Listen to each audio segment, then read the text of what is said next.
часто мы не имеем, наверное, сегодня такой роскоши. Поэтому предлагаю начать с вопросов, которые были заданы.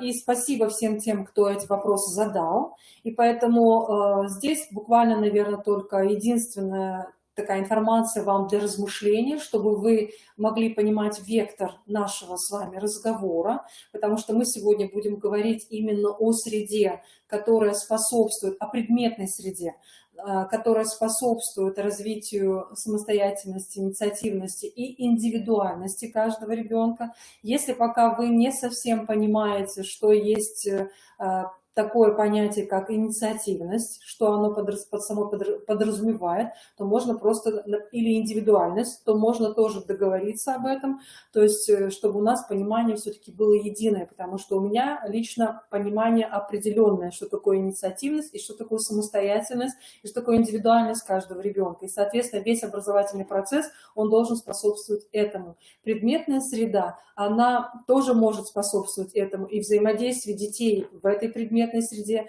взаимодействие взрослых и детей в этой предметной среде, оно должно быть направлено именно вот в эту сторону. То есть это тогда, когда не только взрослый задает содержание, не только взрослый определяет то, чем будет ребенок заниматься. Поэтому хотелось, чтобы вектор нашего разговора он все-таки был направлен именно на то, что может ребенок самостоятельно делать в той среде, которую создают для него взрослые. Ну и еще один такой момент, это в преддверии ответов на наши с вами вопросы. Вот если мы отвечаем, несмотря на то, по какой бы вы программе не работали, вдохновение, там, детство, радуга и так далее, это не имеет значения, но если мы говорим о реализации федерального государственного образовательного стандарта дошкольного образования, то есть два момента, на которые следует обратить внимание при организации пространства. Потому что у нас так и называется предметно-пространственная среда детского сада. И поэтому вот два ключевых момента. Первое – это то, что пространство должно быть комфортным для каждого ребенка, для каждого взрослого. И я думаю, что у нас сегодня зайдет об этом разговор. И то, что связано именно с тем, что пространство должно способствовать развитию. И чего вы видите? Самое главное – это тех качеств, которые нужны любому человеку. Самостоятельность, инициативность, познавательному развитию среда должна способствовать пространству. И, соответственно, развитие умения общаться в разных форматах групп. Поэтому, уважаемые коллеги, предлагаю начать. И, соответственно, те вопросы, которые у нас поступили, и конкретные практические решения мы сейчас будем предлагать. Спасибо всем, кто приветствует. Да, мы сегодня немножко потерялись во времени, поэтому не поприветствовали по нашим старым традициям. Но, тем не менее, еще раз всем здравствуйте. Уважаемые коллеги, значит, вот такие вопросы поступили к нам для обсуждения. Значит, внимательно посмотрите. Все площадки эти вопросы получили. Естественно, что они готовы к ответам на эти вопросы.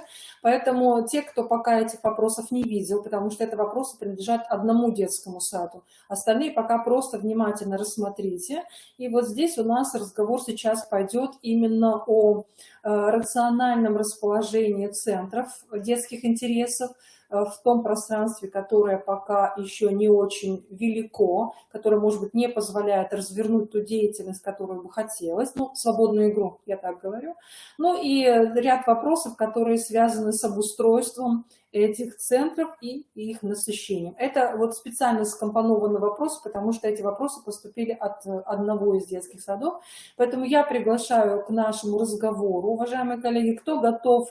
Я обращаюсь сейчас к нашим федеральным площадкам. Кто готов ответить на эти вопросы, пожалуйста, выходите в эфир. Только единственное правило, вы тоже помните, что мы одновременно можем быть только вчетвером в нашей такой гостиной. Поэтому кто из вас подключится первый, пожалуйста. Елена Сергеевна, Светлана Анатольевна с коллегами, Елена Викторовна с коллегами, Наталья Васильевна, пожалуйста. То есть, пожалуйста, входите и, соответственно, вот начинаем разговор именно с ответов на те вопросы, которые у нас были поставлены. Да? Но я так понимаю, что желает начать разговор 11-й детский сад города Печоры. Светлана Анатольевна, здравствуйте. Добрый день, уважаемые коллеги, здравствуйте. Да, ну, да, уважаемые коллеги, ну, как бы этикет нам позволяет представить, это руководитель этого детского сада Светлана Анатольевна Филиппова, поэтому сейчас свое видение, да, Светлана Анатольевна, свои как бы ответы на вопросы, свои решения вы предложите, и обращаемся ко всем коллегам, которые смотрят. Буквально вот если по тому, что будет говорить Светлана Анатольевна, будут сразу возникать вопросы, пожалуйста, сразу пишите, чтобы она могла потом отвечать. Поэтому, Светлана Анатольевна, я здесь буду с вами в кадре, просто выключу звук сейчас свой, поэтому в любой момент могу включиться. Пожалуйста. Угу. Хорошо, все понятно, спасибо. Ну что, уважаемые коллеги, вот хотелось бы рассказать о том пространстве, как мы используем. Групповые пространства нашего детского сада, они тоже очень небольшие, до 50 квадратных метров. То есть есть 47 квадратных метров, есть 48 квадратных метров, но не более 50. Поэтому вот решая такой вопрос, мы и подумали, как же нам использовать максимально все пространство группы, чтобы оно работало на ребенка, чтобы им было в нем комфортно и интересно жить в группе. Поэтому вот такие решения мы нашли, вот такой выход. Это первое, что мы сделали в наших групповых, вот решая вопрос, опять же, уединения разного уровня. Первый момент – это мы организовали такие вот мягкие подоконники, конечно, с учетом безопасности, оговорив это с родителями групп. Вот, то есть они дали свое разрешение, и мы оборудовали вот такие мягкие подоконники. Ребенок поднимается на этот уровень, он смотрит в окно, он видит мир совершенно с другого уровня, поднимаясь, ему это становится интересно, совершенно другое восприятие происходит. Я думаю, что это не секрет, что каждый ребенок хочет подняться на уровень взрослого и даже выше немножко, увидеть окружающее пространство с другого уровня. Именно поэтому мы и создали вот такие мягкие подоконники на первом этапе в наших групповых. Но на следующем этапе у нас вот появились разные уровни уже. И вот в раннем возрасте у нас появились вот такие горочки с такими площадками, с таким пространством, где опять же есть и лаз, по которому можно забраться туда, то есть решая вопрос какого-то двигательного развития. Да? Есть и горочка, с которой можно скатиться, спуститься. И есть вот такая достаточно большая площадка, на которой можно и полежать, можно с мягкой игрушкой пообниматься, с подушечкой, можно на ней посидеть, можно порассматривать совместно с педагогом различные иллюстрации, можно даже покататься, покачаться друг на дружке. Вот такое пространство в ясельной группе. Вот еще одна группа раннего возраста. Вот такая здесь уже более длинный подъем и более длинная горочка, спуск, но меньше площадка. Но опять же она используется в разных вариантах. Там и шнуровочки имеются, там и различные...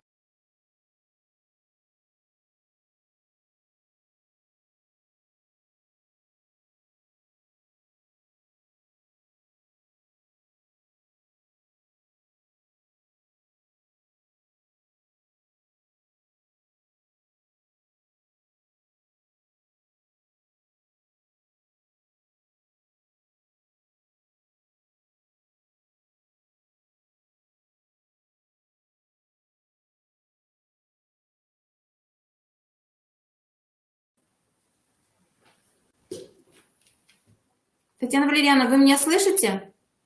Да? Ну, я тогда продолжаю. Хорошо, спасибо. И, значит, еще какие?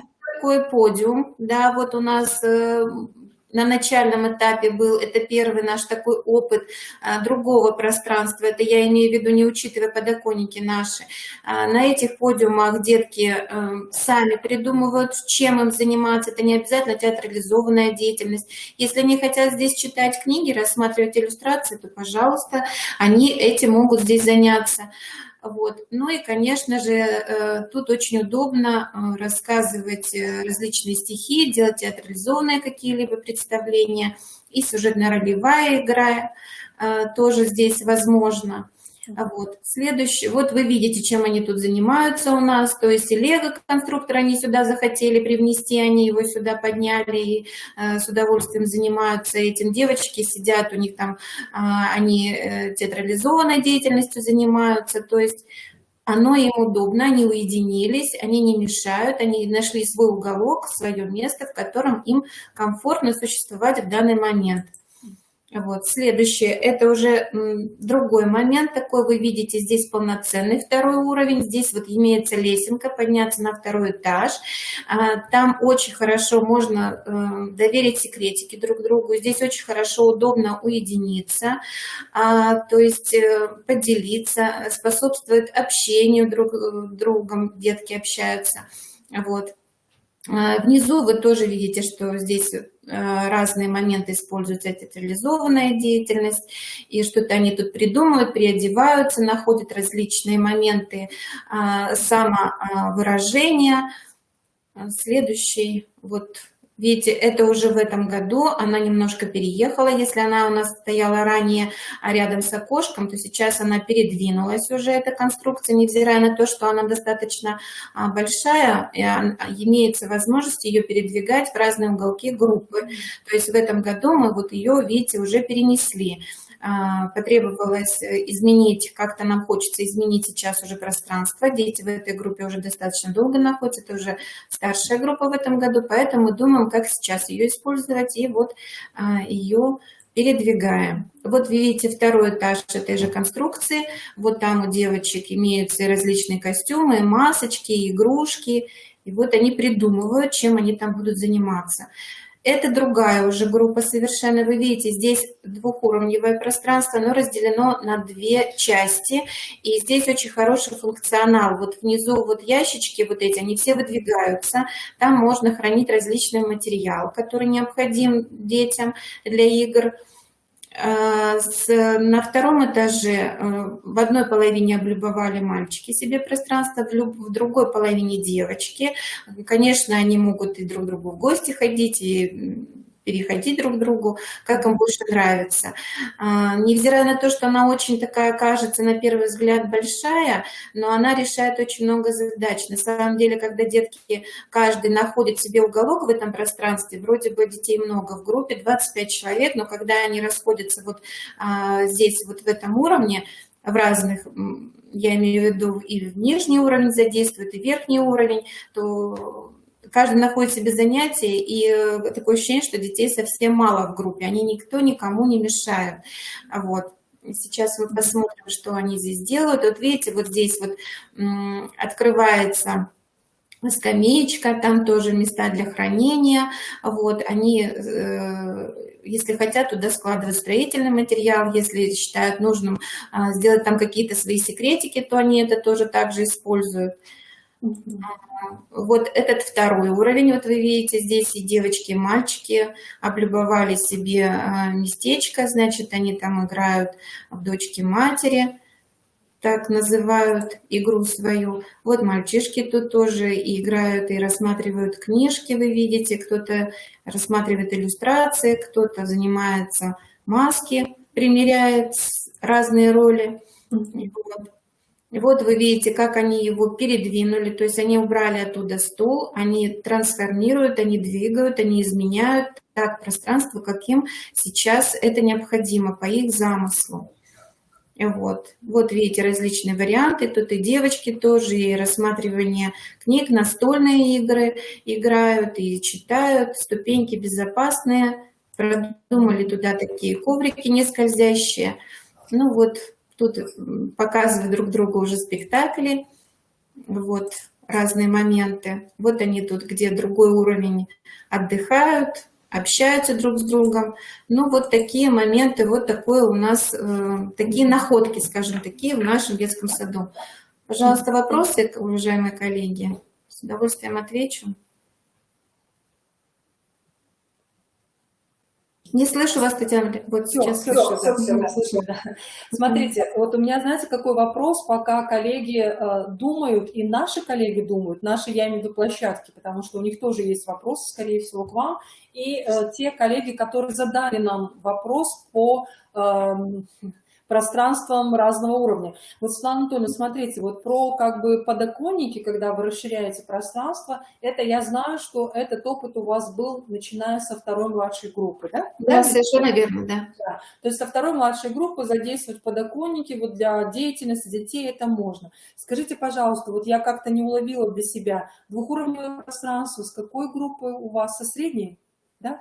Ну, Вот у нас большие, не подиум, а большие, которые. это со второй младшей группы детки у нас могут Тоже со второй использовать. младшей группы, Второй да? младшей группы. Все, тогда понятно. То есть и получается и подиумы, и вот эти вот, и подоконники, и двухъярусные пространства, это все можно по вашему опыту, ваш опыт работы вашего детского сада вводить именно со второй младшей группы, да? Хорошо. Уважаемые коллеги, вот вопрос, Светлана Анатольевна, посмотрите. Кто финансирует такие постройки? Ну, финансируя такие постройки, мы эти постройки строили за счет средств детского сада. Это госстандарт, то есть который нам выделяет этот минимум. Ну вот на этот минимум мы что могли, вот то и построили, скажем так, такие двухуровневые пространства сделали. А мягкие подоконники, ну, там сложностей особых нет, конечно, я думаю, что пошить матрасики, подушечки, обезопасить, сделать речки. И еще хотелось бы отметить, что, конечно, в каждом центре есть правила безопасности, которые придумывают сами дети. Они совместно с воспитателями их разрабатывают, сами пишут и сами следят за их выполнением. Поэтому вопрос безопасности, конечно, педагог, конечно, он контролирует эти все моменты на первых этапах, а потом уже им настолько становится это все понятно, и что они сами друг друга контролируют, и, в общем, никаких, как бы, пока никаких не было у нас моментов. Давайте мы уточним у наших коллег из Ижевска, да, которые вопросы задают. Уважаемые коллеги, если вы сейчас можете выйти в эфир, мы можем вас назначить докладчиками, чтобы вы вот, ну, не писали, если у вас есть возможность, и вы тогда вживую уже поговорите и со Светланой Анатольевной, и вообще с другими коллегами. Поэтому просто вот детский сад 284 напишите, если как бы есть техническая возможность выйти, сейчас мы вас назначим докладчиками, и вы спокойно выйдете в эфир. Если как бы нет возможности, значит, Светлана Анатольевна будет дальше отвечать на вопросы. Поэтому пока ждем. Если есть, то мы готовы вас подключить. Светлана Анатольевна, тогда пока отвечайте. Вот еще, пожалуйста, про сертификат безопасности. Угу. Ну, что касается сертификатов безопасности, то у нас, которые делали мебель, у них имеются все документы на материалы, да, то есть, что это безопасные материалы, все углы там, в общем-то, сделаны так, что они не представляют никакой опасности в плане использования этих конструкций. Документы по материалам у нас есть, поэтому, ну вот, как сама конструкция, как само двухуровневое пространство, то есть мы такой задачи перед собой не ставили. Вот. Не поняла. В смысле, что не ставили задачу какую? Нет, мы как бы по материалам все у нас есть документы. Да, все документы у нас имеются, все безопасно. Ну, хорошо, спасибо, Светлана Анатольевна. Коллеги, тоже пока думайте, ну вот, видимо, подключение, раз пока так, значит так. Есть еще, может быть, непонятно, что у нас есть акты обследования этих конструкций, да, то есть на безопасность. Акты у нас имеются, если в этом плане. Вопрос. Спасибо большое, да, но я здесь хочу как бы дополнить, да, Светлана Анатольевна, вместе с вами, наверное, что, в принципе, вы пока единственный у нас в Республике детский сад, который во всех возрастных группах сделал вот такие двухъярусные пространства, именно, ну, два таких хороших больших этажа. И вот просто хочу спросить вас, как руководителя, который все-таки отклики знает и от родителей, и от воспитателей, и от детей. Вот если бы, вот оборачиваясь назад, вот сейчас, да, год назад, вот как вам сказать, как, вернее, уточнить, вот жизнь с двухъярусными пространствами, она в группе интереснее, насыщеннее, содержательнее, или все-таки лучше остаться на вот одноуровневом пространстве? Как вот ваше впечатление? Ну, вы знаете, тут надо, наверное, спросить наших детей и увидеть глаза наших детей. Я думаю, что мы, когда у нас сейчас как-то мы немножко уже с другой стороны заходим, то есть мы обживаем это все, мы смотрим свои плюсы, минусы этих пространств, и мы хотим сделать такую хорошую, ну, может быть, видео, представить вашему вниманию, как живут дети в этой нашей обновленной среде. Вот. Я хочу сказать, что когда мы, конечно, начинали этот момент, то у некоторых родителей были опасения того, что как же дети подняться на такой уровень, вроде бы как высоко. Вот. Но когда мы стали говорить, уважаемые родители, ваши дети ходят по лестницам? Ну, по лестницам же они ходят. Они же поднимаются в группу достаточно высоко, да, то есть это второй этаж, достаточно опасная лестница с плиткой покрыта, то есть, ну, как-то мы же все ходим, мы спускаемся, мы поднимаемся. А тут мало того, что это, ну, то есть продуман такой момент, чтобы шаг ребенка был удобен на эту лесенку подняться, вот, да еще и лесенка не скользящая, то есть там коврики специально имеются. И, конечно, вопросы безопасности. Мы чего хотим? Мы хотим детей оградить от чего? Они как вот в мир-то в наш обычный выходить потом будут, если мы для них везде будем стелить перину и подушки подкладывать. А потом, когда они где-то самостоятельно пойдут в школу, где лестницы, где коридоры, где детей масса, они как там эту безопасность будут соблюдать, если мы здесь будем просто вот ходить за ними и везде их поддерживать. Но если они научатся жить в правилах, если они научатся понимать, где опасно и как себя самому обезопасить, взять на себя ответственность за безопасность, наверное, вот тут и стоит вот эта задача, вот этого двухуровневого пространства, это самая такая для педагога, чтобы вот эту научить детей жить и научить пользоваться этими правилами, чтобы это для самого ребенка было безопасно. Он должен научить брать на себя ответственность, отвечать за себя. Поэтому, ну... Да, Светлана Анатольевна, все абсолютно солидарна с вами. И еще тоже вот задумал, сейчас как пока слушала, и мы тоже с вами уже об этом говорили раньше, когда-то очень-очень давно, вот у нас в традиционных группах, в массовых детских садах у нас до сих пор еще сохранены центры там физической культуры, центры двигательной активности, да, и вот я просто к чему говорю, такие пространства, даже те же самые подиумы, даже те же самые подоконники, двухъярусные пространства, наверное, они придают как бы большую двигательную активность для детей, то есть нагрузку на аппарат, и они, наверное, как мне кажется, просто-напросто не позволяют оставлять вот те ненужные центры для физического развития, которые, в принципе, ну, никакой смысловой нагрузки не несут в наших группах. Да? Ну, пока как бы так. Понятно, что на скакалке не попрыгаешь, там еще что-то не поделаешь, но для этого должны быть другие пространства. Хорошо. Значит, получается, это вот по двухуровневому пространству, Светлана Анатольевна, если, давайте мы вернемся еще раз, я просто перескочу, если что-то есть у вас, дополнить вот именно по этой группе вопросов. Я понимаю, что по следующим группам у вас тоже есть что сказать, но пока вот что, если есть, то, соответственно, что-то дополните. Если как бы нет, то мы передадим дальше слово, потому что я знаю, что у наших тоже есть примеры именно вот таких вариантов разноуровневого пространства. Еще смотрите, Светлана Анатольевна, вот прошу вас, знаете, вот сразу тоже ответить на вопрос, каким образом организуется работа по насыщению центров. Пусть вот пока даже проект уберите, вот слово проект уберите, вот просто в ваших группах каким образом именно организуется работа по насыщению вот этих центров детских интересов?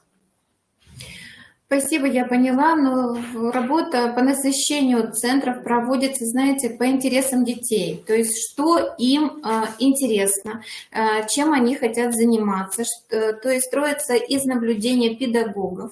То есть, если ребенку интересно что-то, если интересно ему заниматься чем-то, то педагог видит, что если ребенку интересно, например, какое-то конструирование, то вносится как можно больше какого-то бросового материала. То есть чем дети могут взаимодействовать, с чем могут взаимодействовать. Привлекаются родители, да, то есть какие-то моменты, чем могут они помочь, что они могут привнести. Обсуждаются с родителями какие-то моменты, то есть направленные на какое-то развития детей.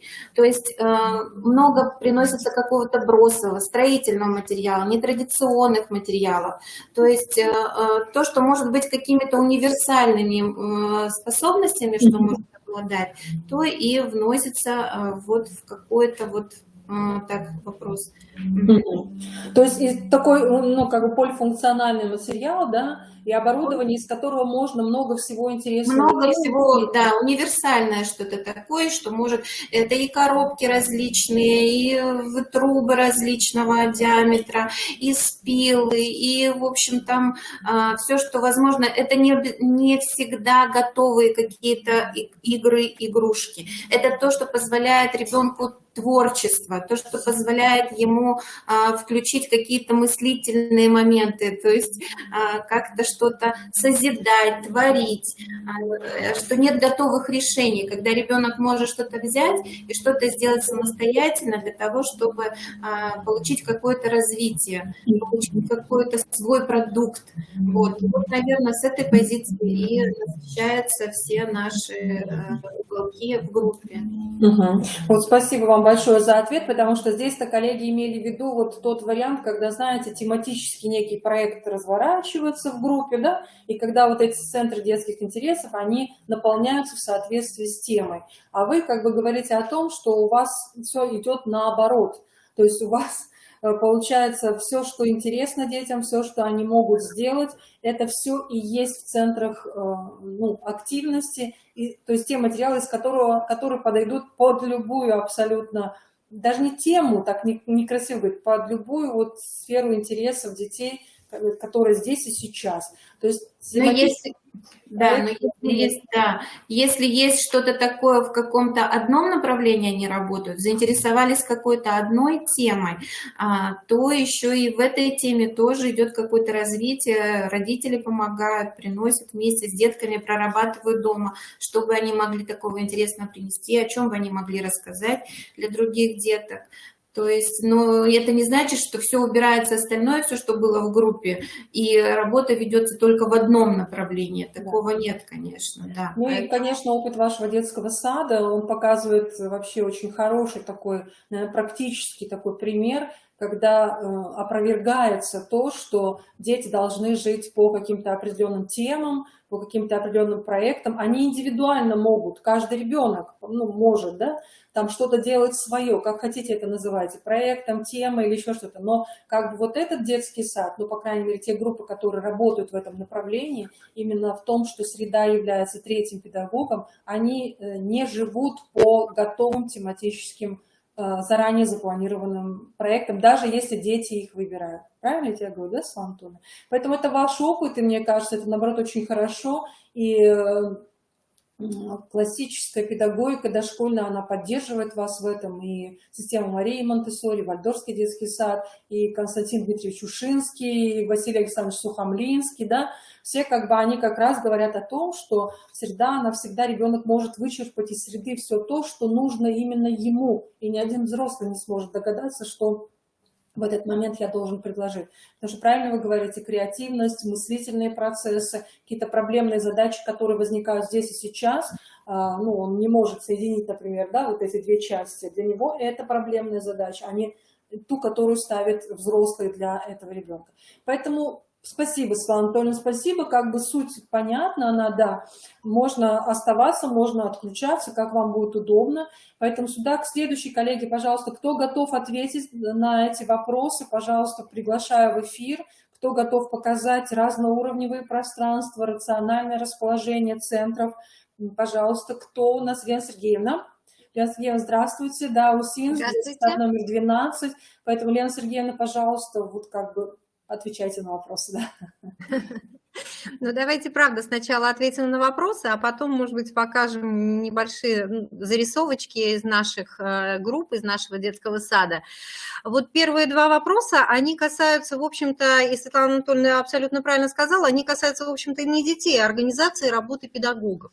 То есть педагоги спрашивают, как им организовать свою работу для того, чтобы у них все получилось. И я прекрасно понимаю, почему они задали эти вопросы именно так, потому что они находятся, видимо, еще в самом начале пути, поэтому вопросы звучат так. как мне организовать свою работу. Вот, ну, наверное, первое, что я скажу, работа должна быть организована так, чтобы было комфортно всем. И в первую очередь детям, ну и, конечно, педагогам. Поэтому, как абсолютно верно сказала Светлана Анатольевна, для того, чтобы дети организовали свою деятельность, для этого нужно наполнить центры максимальным теми предметами, которые вызывают у них интерес. Какие они будут? Ну вот у нас, например, в группах старшего возраста это может быть уже микроскоп электронный, который их заинтересует, да, и в то же время это может быть огромное количество материалов с более широким таким спектром применения, которые вызовут у детей не просто интерес, но и полет фантазии, креативность и так далее. Конечно, для старших детей это могут быть планшеты, ноутбуки, все что угодно, на что хватает финансирования у вашего детского сада и на что хватает вашей фантазии. Но самое главное, чтобы это было интересно детям, чтобы это развивало их, чтобы один вопрос вызывал другой вопрос, чтобы дети могли сами на них попытаться ответить или спросить кого-то другого. Как организовывается работа, абсолютно верно, соглашусь со Светланой Анатольевной, здесь участвуют все, потому что мы не можем работать с детьми, не привлекая к этой работе родителей, ну то есть не выслушивая их, не работая с ними абсолютно в одном вот тандеме, в одном ритме. Поэтому да, родители знают, чем интересуются дети, они участвуют в этом во всем, они делятся своими какими-то находками с большим удовольствием. Поэтому такая работа организовывается по наполнению центров, организовывается исходя из того, как вы живете в своей группе. То ли это родители вам помогут, то ли вы сами это принесете. Может быть, дети инициируют наполнение центров. Тут уж абсолютно не важно. Еще раз скажу, самое главное, чтобы вам всем было комфортно, чтобы вам было интересно. Вот это самое важное. Мне кажется, так. Илья Сергеевна, еще тогда, может быть, как бы хочется услышать ваше мнение, да, ну, чтобы оно тоже мы понимали. Вот жесткое закрепление центров, как это было у нас раньше, жесткое, помните, да? В этом углу должен быть такой центр, в этом углу такой центр. Вот, пожалуйста, свое мнение скажите. Ну, смотрите, когда идет детская деятельность, да, и она организовывается детьми, зачастую спонтанно, исходя из того, вот возникла она, да, о каких центрах мы вообще в этом случае можем говорить, если дети выбирают то место, где они могут расположиться, где им интересно, где им комфортно. Мы же не можем привязать эту детскую деятельность именно к этому месту. Поэтому и центры детской активности, я, может быть, знаете, с чем соглашусь, что это может быть место, где хранятся материалы, да, вот какие-то определенные. Может быть так, чтобы детки знали, где можно взять там те же втулки, где краски можно раздобыть для своей деятельности. Вот с этим я соглашусь, то есть должны быть комфортные места для хранения всех этих материалов. А вот привязать детскую деятельность к определенному месту, ну, это уж получается совершенно, знаете, такой вот диктаторская форма работы. Но смотрите, с другой стороны, да, как бы если мы говорим о центрах детских интересов, то центр детских интересов, он всегда подразумевает место для хранения материалов, да, которое связано с определенной деятельностью, и место сразу для деятельности с этими материалами. Да. То есть если мы говорим о конструкторах, больших конструкторах, из которых можно делать большие постройки, значит, где-то рядышком это место, оно обязательно должно быть, потому что оно должно быть непроходным как минимум.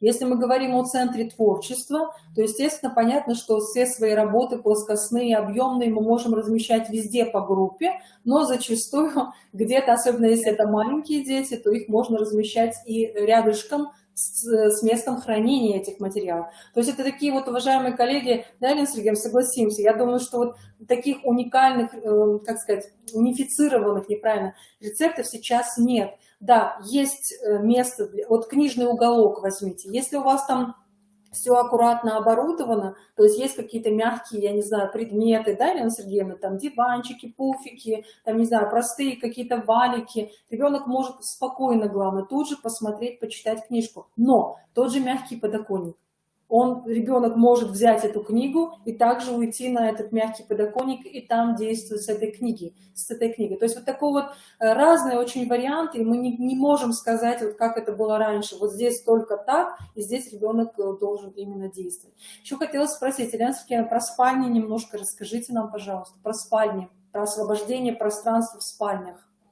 Ну, это замечательное место для того, чтобы дети могли организовать свою игру недирективно. Почему дети старшего возраста начинают прятаться, да, то есть играть так, чтобы, когда взрослый начинает подсматривать, они сразу ниточку игры теряют. Это свойство возраста уже, им уже необходимо как-то дистанцироваться от взрослых, организовывать свою игру. Немножко, Елена Сергеевна, что-то, ну, видимо, скорость интернета тоже немножко подвисает, сейчас восстановится, поэтому я просто хочу сказать, что в Устинске очень много групп у них, не знаю, вот, ну, я думаю, что мы с вами это увидим, где в спальнях освобождено место для детской игры, где даже перегородки между игровой и спальнями в этом году у них или в прошлом были даже снесены. То есть вот такого деления, как жесткого, помните, у нас, например, игровая, спальня, то этот детский сад, он сделал шаг вперед, он просто вот эти вот разделения пространства убрал. Потому что мы должны с вами увидеть, вот Елена Сергеевна снова подключается. Елена Сергеевна, я говорила о том, что у вас стены снесены. Да, у нас, слышно меня? Да. У нас есть опыт такой, мы попробовали, сначала нам самим это было в диковинку, нам казалось, что это будет некомфортно, но оказалось на самом деле даже педагогам комфортно, когда такое большое пространство. Начнем с того, что педагогам с устоявшимися такими вот уже критериями оказалось так даже интереснее и спокойнее для начала. А потом уже, когда дети освоили все это пространство, оказалось, что это и для детей очень интересно. Они организовывают свои игры вот на всем пространстве группового помещения. Причем старшие дети у нас организовывали подвижные игры. Вот вы говорили, нельзя попрыгать на скакалке. Можно. Наши прыгают на скакалках, наши организовывают утреннюю зарядку в спальне. Я говорила про двухъярусные пространства. Ну да, сверху не попрыгаешь, но да, вот в группе можно все. На самом деле в группе можно все, и пространство очень комфортно, когда оно вот такое вот открытое. И спальня, вот знаете, маленькие детки у нас очень часто берут кукол, идут в спальню играть, укладывать их спать, потому что они повторяют за взрослыми. Там даже не нужно специально организовывать пространство, там есть уже кроватки, там уже есть все, чтобы они организовали свою игру. То есть это же для них дом, такой же дом, как и тот, из которого они пришли сюда утром. И поэтому все абсолютно пространство группы – это то место, где они могут организовать свою игру. Хорошо, спасибо. Я думаю, что коллеги Светлана Анатольевна и Елена Сергеевна, нам, по крайней мере, удалось показать варианты организации пространства и расширения пространства. Мы показали расширение пространства за счет пока подоконников, за счет подиумов, вот эту вертикаль, то есть занимать пространство вертикали, за счет задействования спален, за счет сноса стен спален. И еще один момент, очень хочу, Светлана Анатольевна, тоже хочу вас увидеть, пожалуйста. Елена Сергеевна, давайте еще о варианте, когда дети могут выходить за пределы группы, и что там есть интересного вот рядом с ними, где они могут действовать, потому что там тоже в коридорах, в холлах могут быть центры детских интересов, куда выходят сами дети. Пожалуйста, вот об этом немножко еще. Ну, я подготовила небольшую такую виртуальную экскурсию. Все, на самом деле, прошу прощения, времени нет это все систематизировать, но холлы наши – это активное пространство, которое работает на самом деле постоянно. У нас в холлах расположены бизиборды, большие раскраски, то есть это не в одном каком-то месте сконцентрировано, это везде расположены такие места, где дети могут найти себе занятия. У нас активные ступени, то есть на ступеньках цифры. У нас к кабинету логопеда ступени ведут на второй этаж. Там есть буквы, причем они расположены в определенном порядке, в котором рекомендовала логопед.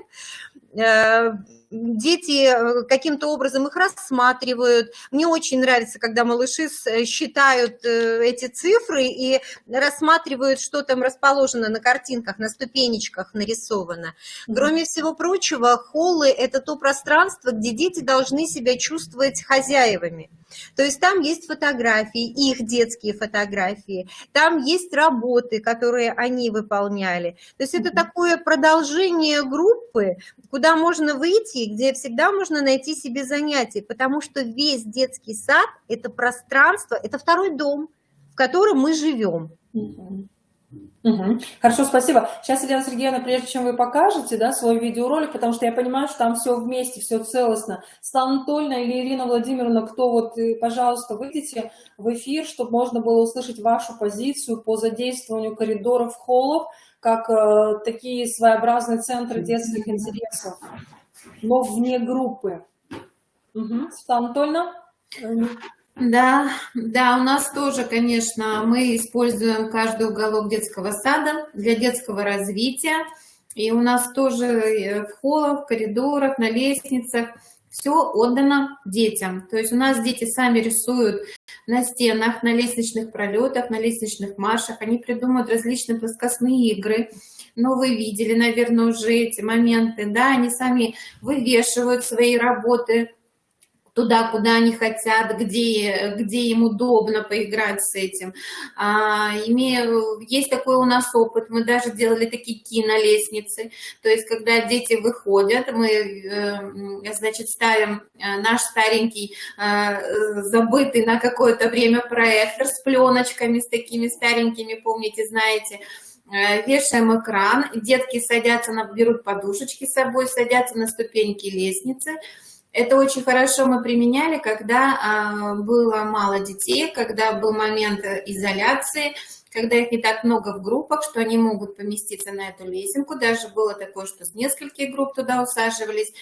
И был неподдельный, конечно, восторг, когда, во-первых, они не привыкли видеть такие киноизображения, видеоизображения, вот, а потом то, что они сидят на лестнице нет света, и вот этот луч, который изображает на экран какие-то моменты, мультфильмы, ну, было здорово интересно, то есть у нас такой опыт есть.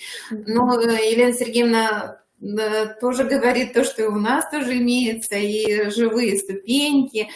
Вот, у нас детки выходят в холлы, в коридоры, у нас есть шахматная доска, вот такая магнитная, на котором детки играют, тоже различные страничка логопеда, где он старается продумать какие-то варианты для развития, значит, речи, восприятия, слуха. Есть шумовая у нас такой холл, где можно пошуметь, потому что пошуметь в группе не всегда возможно. Кому-то это нравится, а кому-то не нравится. Кто-то закрывает ушки и уходит куда-то подальше, чтобы не слышать шума. Поэтому вот отдали детям такой холл, где они шумят с удовольствием, различные барабаны, дуделки, сопелки, вот, то есть такой момент есть. Есть у нас момент такого, но мы сейчас немножко там переделываем, но такой, как книгообменник, да, то есть это тоже в холле располагаются книги, и дети, родители вместе совместно с детьми приносят туда различные книги, берут себе, что они хотят посмотреть, то, чего они еще не видели, вот, и посмотреть, почитать вместе с папами, с мамами.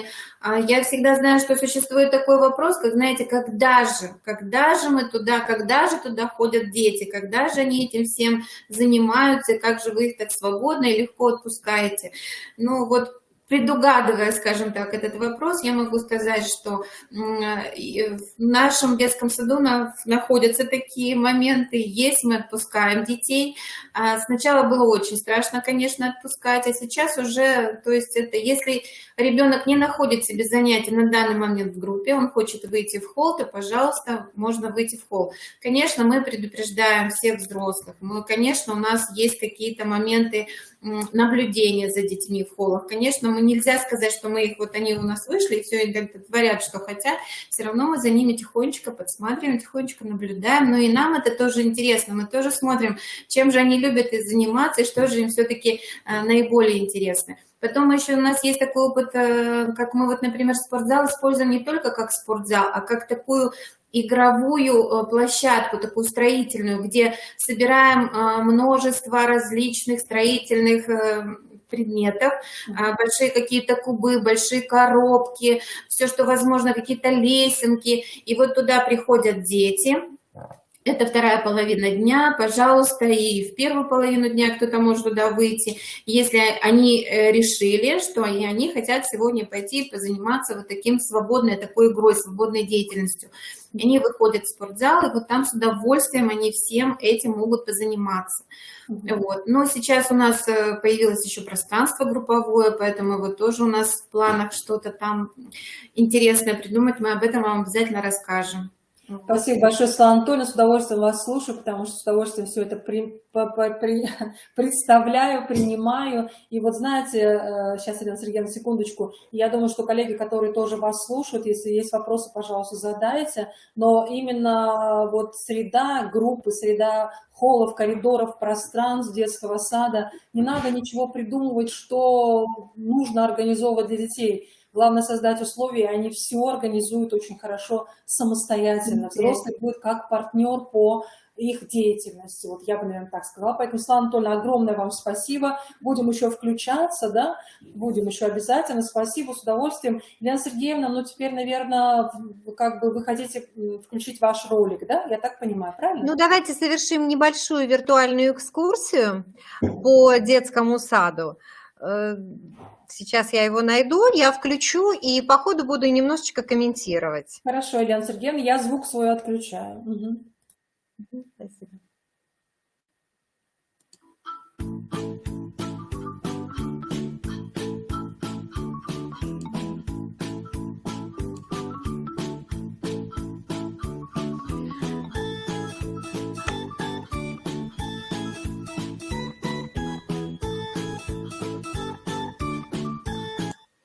То есть вы понимаете, да, что любое пространство, естественно, трансформируемо, и мы используем любые возможности для того, чтобы дети могли сами это делать, да, и вот такое пространство, где дети могут сами творить, это такие вот живые стены, где они могут рисовать.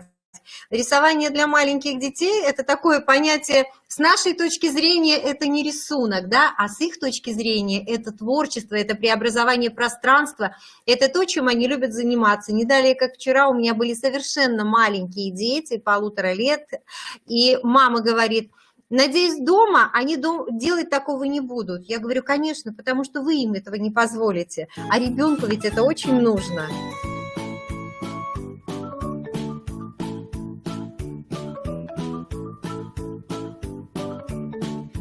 Рисовать они очень любят.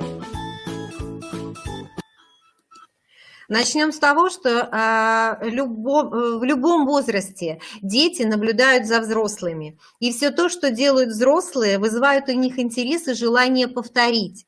И чем младше ребенок, тем ближе он к нам с вами. И поэтому мы стараемся организовать жизнь и быт наших детей максимально приближены к естественному проживанию. Поэтому наши дети делают то, что интересно им на самом деле, ну а мы им помогаем это делать.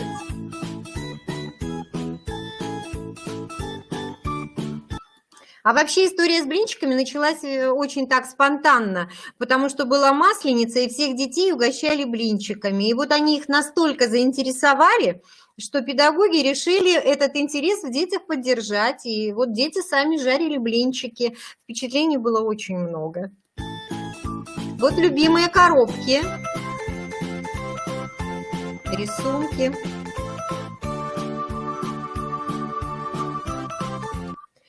То, что касается детского творчества, мы с вами говорили, что дети свои работы могут расположить там же, особенно маленькие, где они рисуют. Но им очень нравится располагать их там, где их все увидят. И в первую очередь, конечно, мамочки и папочки. Поэтому мы стараемся организовать вот именно такие места, где они могут сами свои работы повесить, малыши, так, чтобы, открывая дверь, их сразу все видели.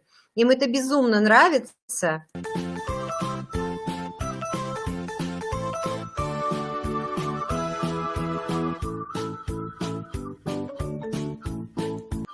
Вот то самое многоуровневое пространство, которое используется малышами с большим удовольствием. Наша стена, которая здесь же расположена, она тоже очень активная, благодаря нашему творческому человеку Надежде Николаевне. Это то, что касается финансирования. Вот все, что сделано на заднем плане, вот этот активный бизиборд, сделано ее умелыми ручками. Это не только нарисовано, но и вырезано ею самостоятельно, раскрашено вот так, чтобы это было интересно. Все окошки открываются, все дверцы открываются, и там живут кошечки, собачки, вот то, что детям понятно и близко. Это то, что касается финансирования и того, кто это делает.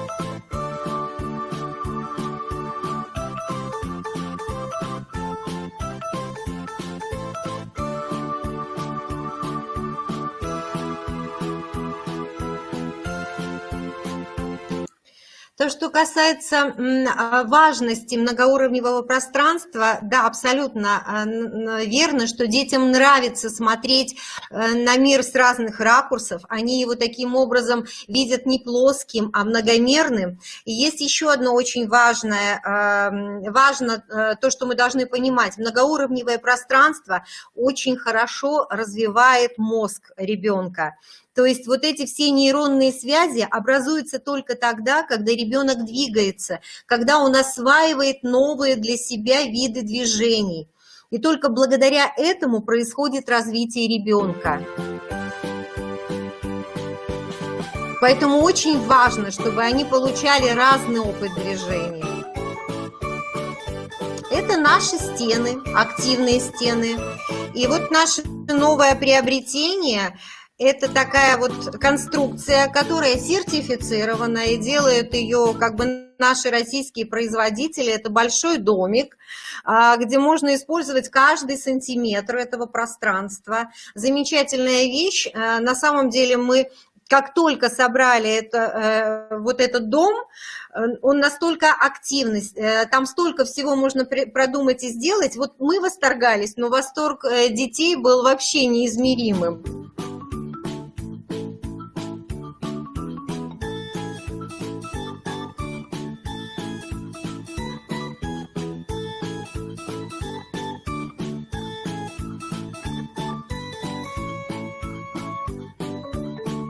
Каждый уголочек пространства работает.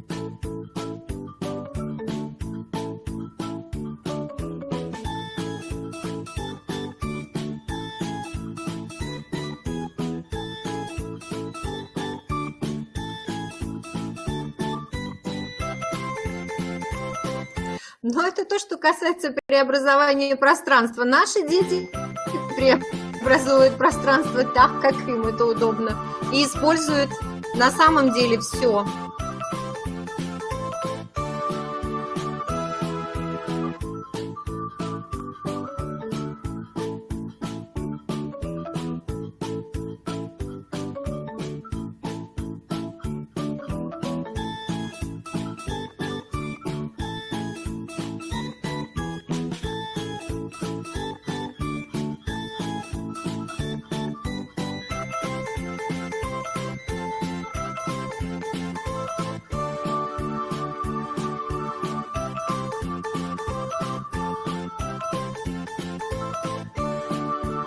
То есть вы понимаете, что насыщение среды, да, оно должно быть настолько, ну вот полным, то есть чтобы каждый ребенок мог воплотить свои идеи и замыслы, свои какие-то желания, может быть, осуществить. Поэтому мы используем разные материалы, и все возможности, которые у нас есть, да, вот это наши дети используют в полной мере.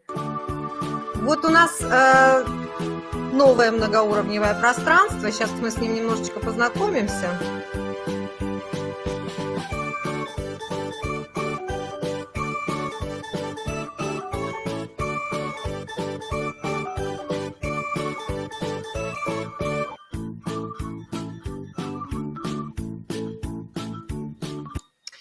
Насыщение центров активности – это то, что мы говорили, да, или центров детского интереса, вот утюг, а он нам, оказывается, нужен. Как можно продумать?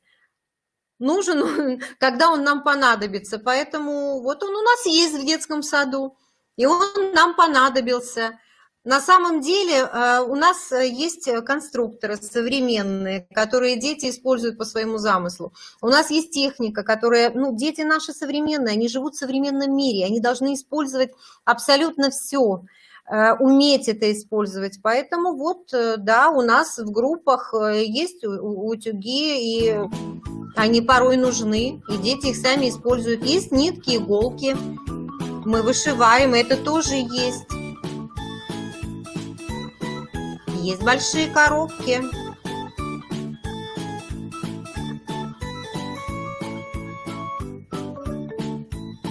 И есть пространство.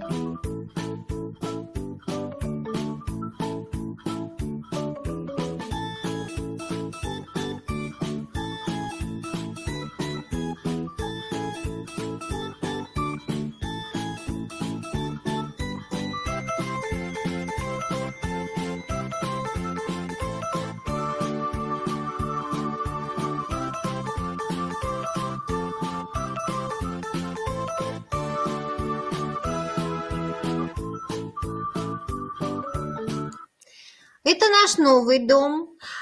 Делали его по проекту нашей Надежды Николаевны.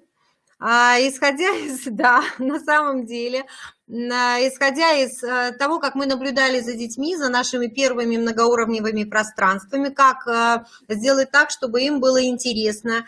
Детки, которые пришли в эту группу в средний возраст, и обжили они это пространство очень быстро. И совсем, может быть, не так, как изначально задумывали мы, в результате его преобразовывали уже по ходу интересов и желаний детей.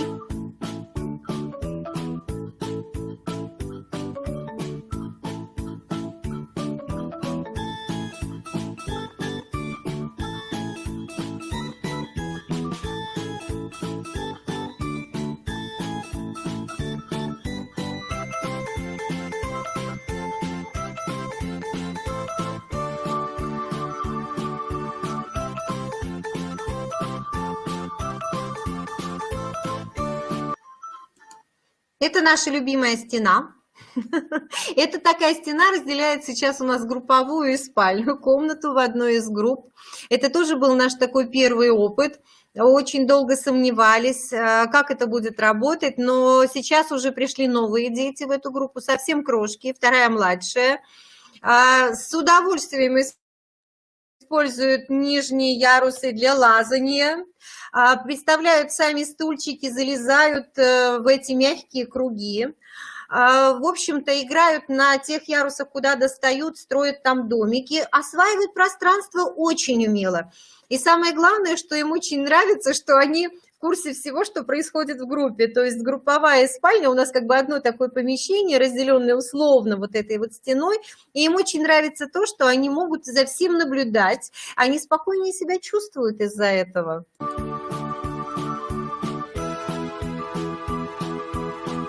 Ну, а это наши стены. Вот такие вот они у нас.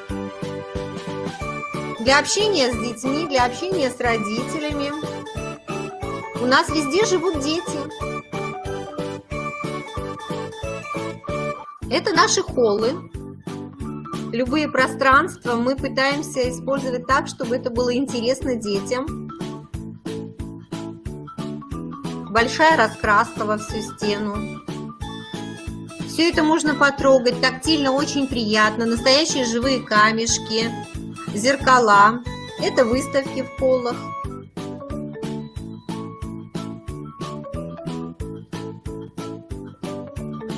Визиборды тоже в холле находятся. Маленькая библиотека.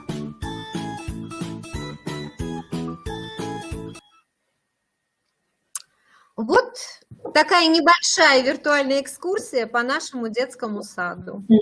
Спасибо огромное, Елена Сергеевна. Пожалуйста, коллеги, уважаемые, кто нас сейчас смотрит, задайте вопросы Елене Сергеевне, какие вопросы у вас возникли. Конечно, очень приятно посмотреть на те изменения, которые у вас происходят в детском саду постоянно. Это замечательно. Елена Сергеевна, вопрос у меня, пока коллеги думают, да? Вот скажите, пожалуйста, вы говорили о том, что как бы центры должны максимально быть насыщенными всем, чем даже иногда взрослые не понимают, что это может пригодиться ребенку. Скажите, пожалуйста, есть какие-то все-таки разграничения, связанные с возрастом, вот по насыщению или нет? Ну, условно, наверное, есть. Все-таки, да, я понимаю, что во вторую младшую группу мы утюг и иголки не положим просто потому, что дети могут случайно уронить. Ну, все-таки возраст здесь есть, и мы его обязательно учитываем. То есть такие вещи, которые могут быть условно опасными для детей, да, здесь мы должны обязательно это учитывать. Ну, хотя, смотрите, у вас очень хороший ведь был пример, когда малыши делали оладушки. То есть они, получается, та же самая тефлоновая вот эта сковородка, да, которая электрическая, со взрослым, да, ну, электрическое, прошу прощения, они ведь делали это со взрослым, то есть как бы тоже вроде в самостоятельную деятельность мы не дадим, но только если не включать куда-то в сеть, условно говоря. А вот если со взрослым, это действительно можно сделать, да. Хорошо. Еще у меня вопрос тоже, коллеги, уважаемые, задавайте вопросы, потому что все, и наши площадки, и другие. У меня вопрос связан, знаете, с чем? Елена Сергеевна, тоже давайте еще раз проясним, пожалуйста. Вот как бы у нас раньше очень много и часто говорили, это раньше было, ну, лет там цайт назад, но эта практика имеет место жить. То есть, сейчас, секундочку, давайте первый вывод, какой мы с вами сделали, что ни в одной группе возрастной у нас нет жестко закрепленного материала, который предназначен для того или иного возраста. Правильно я понимаю? То есть раньше, помните, как было, что в группах для детей раннего возраста должно быть только это, в группах для детей старшего возраста только это. Сейчас такого жестко закрепленного у нас нету. Да? Согласны? Еще можно, Татьяна Валерьяновна, одно замечание. Понимаете, вот мы обратили внимание, что даже в старших и подготовительных группах дети очень часто хотят поиграть в те игрушки, в которые играют малыши. Хорошо, когда есть возможность спуститься к малышам поиграть, но иногда вот есть такая необходимость, поэтому ну, очень сложно разграничить по возрасту и по потребностям детей все это. Хорошо, как бы да, эта линия, она современная, она нормальная, она хорошая, просто мне хочется, чтобы все, кто находится сегодня здесь с нами на площадке, это как бы для себя вот прояснили, и те, кто еще сомневается, пожалуйста, не сомневайтесь, и в младшую группу можно внести ножницы, и в младшую группу можно внести коробки, да, там трубы, и так далее. И в младшую группу можно внести микроскоп, если у детей к этому есть интерес. Вам лучше знать своих детей, нежели чем нам. И второй вопрос, Елена Сергеевна, еще скажите, пожалуйста, вот раньше тоже было такое, что мы как бы должна быть сменяемость некая в центрах интересов, ну, сменяемость материала. Помните, там каждые 2 недели нужно вносить обязательно что-то новое. Вот как у нас здесь у вас с этим? У нас просто это нереально сделать. Во-первых, потому что у всех детей интересы разные. Как мы можем это угадать? А во-вторых, знаете, мы же все с вами педагоги-дошкольники. И мы понимаем, что у детей вот эта особенность повторения того, что они уже знают и умеют, она в них заложена. И в какой момент, какая потребность возникнет у ребенка, мы не можем предугадать. Да и потом, если эти материалы мультифункциональны, то их ведь можно использовать различными способами. Абсолютно точно. То есть это мы с вами к вопросу о том, что и как бы с таким посылом, наверное, вместе со Светланой Анатольевной, с посылом к нашим коллегам, потому что в группах должно быть много материалов, которые не имеют готовых форм, готовых там образцов, даже те же самые игрушки. Вот скажите, пожалуйста, игрушки для детей второй младшей группы. У нас раньше очень четко, первой младшей группы, очень четко было, что они должны видеть реальные объекты нашей жизни. То есть, если это овощи, это должны быть непременно пластмассовые овощи, ну, условно говоря. Почему пластмассовые? Ну, нет, раньше, помните, у нас же очень много муляжей, которые, ну, они так вот планировалось, именно считалось, что малыш, он так воспринимает именно вот тот или иной помидор, там, яблоко, грушу, вот действуя именно с муляжом. Вот, пожалуйста, ваше, как бы, впечатление, мнение по этому поводу. Ну, Нужно ли это? знаете, я уже очень много раз говорила, что, наверное, мы с вами, да, и несколько поколений там до нас, после нас росли в несколько других условиях. Мы были более приближены к природе, к миру и так далее. И мы это все видели, чувствовали, ощущали вживую. А вот сейчас наши дети, они какие-то вот в ограниченном пространстве, нами искусственно, конечно, ограниченном пространстве, но они вынуждены в нем существовать. И поэтому, когда мы говорим о муляжах и искусственных вот этих вот искусственно нами созданных игрушках, мы же им не даем тогда реального представления о мире, в котором им придется жить. Поэтому я считаю, что ограничивать их только муляжами, это будет очень несправедливо по отношению к ним. Да и вообще это, мне кажется, даже нерационально. Хорошо, спасибо. Спасибо, уважаемые коллеги. Вопросы, если есть, пожалуйста, задавайте, потому что, Елена Сергеевна, опять же, с вашего позволения, давайте мы вернемся к слайду. Вот как вот группа вопросов, потому что дальше пойдет следующая группа вопросов. Но я думаю, что, коллеги, вот какие еще остались вопросы, задавайте. Но мы стараемся ответить максимально полно на вот тот запрос, который к нам поступил из сообщества. Да, Елена Сергеевна, поэтому вам спасибо огромное. Тоже можно остаться, потому что 4-е местечко еще есть. Поэтому, уважаемые коллеги, я обращаюсь сейчас к Воркуте, к нашей площадке, к Усинску, Наталья Васильевна. Если какие-то дополнения есть вот по этому направлению, видите, да? То есть рациональное расположение, использование, прошу прощения, пространства, группы детского сада для детской деятельности, пожалуйста, выйдите в эфир и скажите нам об этом. Если как бы предложений нет, вопросов нет, то мы просто будем двигаться тогда дальше, уважаемые коллеги, вот именно по тому, пока какой поступил. Может быть. Значит, делаю вывод, что пока у нас предложений, других решений, пока вот мы согласны, солидарны с тем, что мы сегодня с вами посмотрели, увидели. Это уже опыт наших детских садов Республики Коми. И он очень многогранный, интересный, глубокий, хороший. Его можно изучать, как я говорю, вдоль и поперек, потому что это уже сложившаяся практика. Хорошо. Спасибо вам большое, и Светлана Анатольевна, и Елена Сергеевна, как представители своих команд. Понятно, что вы не одни работаете, что за вами стоят очень такие интересные единомышленники, ваша поддержка и ваше такое понимание и мироощущение с людьми, с которыми у вас единое. Значит, вопросы тоже не поступают, поэтому переходим дальше. Следующее, смотрите, это все связано именно с той предметной средой, соответственно, организацией пространства для детской деятельности, для свободной игры детей.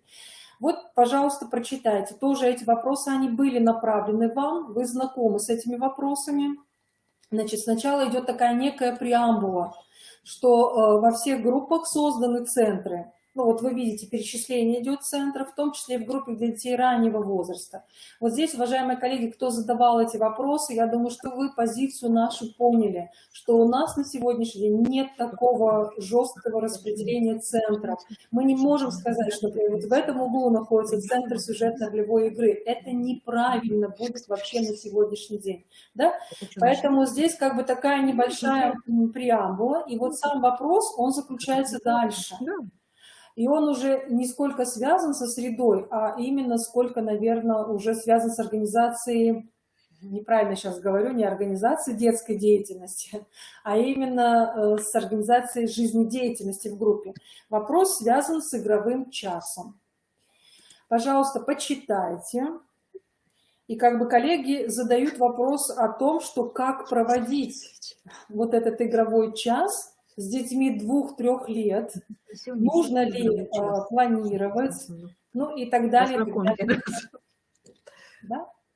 Поэтому, уважаемые коллеги, пожалуйста, посмотрите, кто готов к ответам на вопросы. Вы можете выходить в эфир. Уважаемые коллеги, мы кого-то слышим из вас, поэтому, пожалуйста, отключите микрофончики, уважаемые спикеры, мы слышим те закулисные разговоры, которые у вас идут. Вот давайте про игровой час вернемся. Значит, как проводить игровой час с детьми? Например, у детей есть старший детский совет, они сами выбирают тему и так далее, и так далее. Как это делать с детьми, если утром мы с ними уже ежедневно рассматриваем игрушки, делаем пачкой упражнения, много, значит, видео в сети интернет. Это все один и тот же вопрос. Много видео, которые показывают про развивающую среду, а вот как воспитатель организует деятельность детей, этого как бы нигде нет. Поэтому я обратно возвращаюсь вот к вопросу, и я понимаю, что Елена Сергеевна готова ответить на этот вопрос, поэтому, Елена Сергеевна, вам слово. Ну, знаете, у меня, честно говоря, хочется задать вопрос, почему час? Почему мы детям даем играть только час? Вообще вот эта вот технология игровой час, она у меня, ну, вызывает очень много вопросов. Исходя из того, что мы пережили, что как мы сейчас живем, детская игра, ограниченная во времени, это вообще какой-то нонсенс. Для меня, во всяком случае. Если вы проводите, это называете занятием игровым, да, я понимаю тогда, почему оно ограничено во времени, потому что педагог его ограничивает. А вообще, вот честно, я не понимаю этого выражения «игровой час», тем более для детей такого возраста. Елена Сергеевна, я думаю, знаете, что, ну, как бы мы не будем придираться к формулировкам, я оставила именно ту формулировку, которая вот, ну, шла от человека. Раз человек так пишет, значит, что он пока так понимает. Но я предполагаю, что здесь идет разговор именно вот о тех моделях, которые предлагает программа вдохновения. То есть есть модель, связанная с планом, делом, анализом, да, и при том, что она не должна быть, вот я не знаю, как ваше мнение, если мы говорим о плане, деле, анализе, то это никак не может быть в пределах там какого-то временного промежутка. В 9 часов утра начали, сели, да, и в 10:30 закончили. Если мы говорим о плане, деле, анализе, так быть не может. То же самое и здесь. Поэтому если игровой час, игровой день, там, игра, если приветствуется, вот как я поняла, что это, вот эта модель, она подразумевает то, что именно свободная игра приветствуется в этом детском саду. Вот. Ну, может быть, я не права. Ну, дело в том, что у нас возраст детей интересный, да, 3-4 года. А основная задача для, если вы ставите для себя, для педагога, да, то это у нас идет коммуникативное развитие, там, да, сенсорное развитие у деток такого возраста и речевое развитие. Это задачи, которые ставит педагог. Это все, что решается, все эти задачи решаются во время свободной игры. То есть нужно организовать пространство так, чтобы дети могли чем-то заниматься в этом пространстве. Ну, во-первых, возраст-то какой у деток? Нам еще в детский сад без мамы, наверное, не всегда комфортно очень многим деткам ходить. То есть на самом деле им, правда, должно быть там комфортно и интересно. Как мы организовываем деятельность детей, допустим, там с 2 до 4 лет? Мы с ними просто проводим время, мы играем, мы с ними поем песни, мы играем с ними в те игры, которые им интересны. Мы организовываем, может быть, материалы какие-то, которые необходимы для сенсорного развития, для их тактильных ощущений. То есть это может быть пластилин, все что угодно. Как мы это можем организовать? Да? То есть мы там сели, поговорили, может быть, в кружочке о чем-то с детками, мы с ними спели песенку, а может быть, мы все-таки пошли за детьми? Даже в этом возрасте, если вы организовали пространство, дети с удовольствием в нем действуют, в этом пространстве. И вот в ходе этой деятельности, вот те задачи, которые вы поставили для себя, они очень легко решаются. Я считаю, что для того, чтобы, допустим, поговорить с ребенком, для этого совершенно не нужно организовывать специально какую-то деятельность.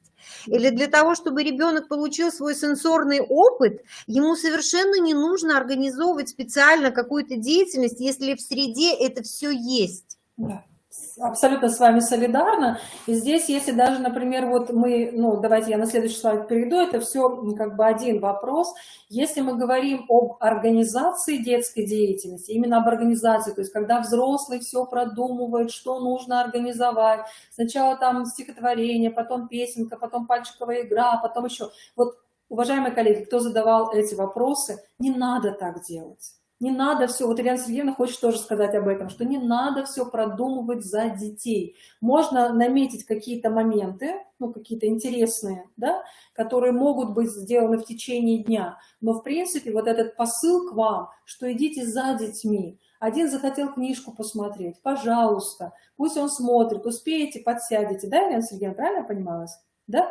Где-то тут надо срочно, ну не срочно, а вот так сложилось, что вам песенку вот нужно попеть, потому что какое-то обыгрывание, ну, чего-то там идет. Спели, все сделали. Поэтому вот организация взрослым детской деятельности и организация деятельности детей, но это сегодня немножко отходит на второй план. Вот я бы, наверное, так ответила на тот вопрос, который сейчас передо мной. Еще можно, Да, и уважаемые коллеги? Сейчас, секундочку, Елена Сергеевна, подождите, извините, пожалуйста. Но сразу у меня предложение к нашим площадкам, вот к 11-му саду, к 12-му саду, Усинск, Печора-Усинск. Тогда давайте мы с вами, если такие вопросы встают, тогда давайте мы с вами просто попробуем подсмотреть у малышей именно, у 2-3-леток, потому что вопрос-то, видите, 2-3 годика. Вот как идет вот эта организация, ну, как вот воспитатель работает с детьми, маленькие какие-то такие фрагментики. Вот они просто поснимайте, как это делается, если вот есть такой запрос у наших практиков. Елена Сергеевна, прошу прощения.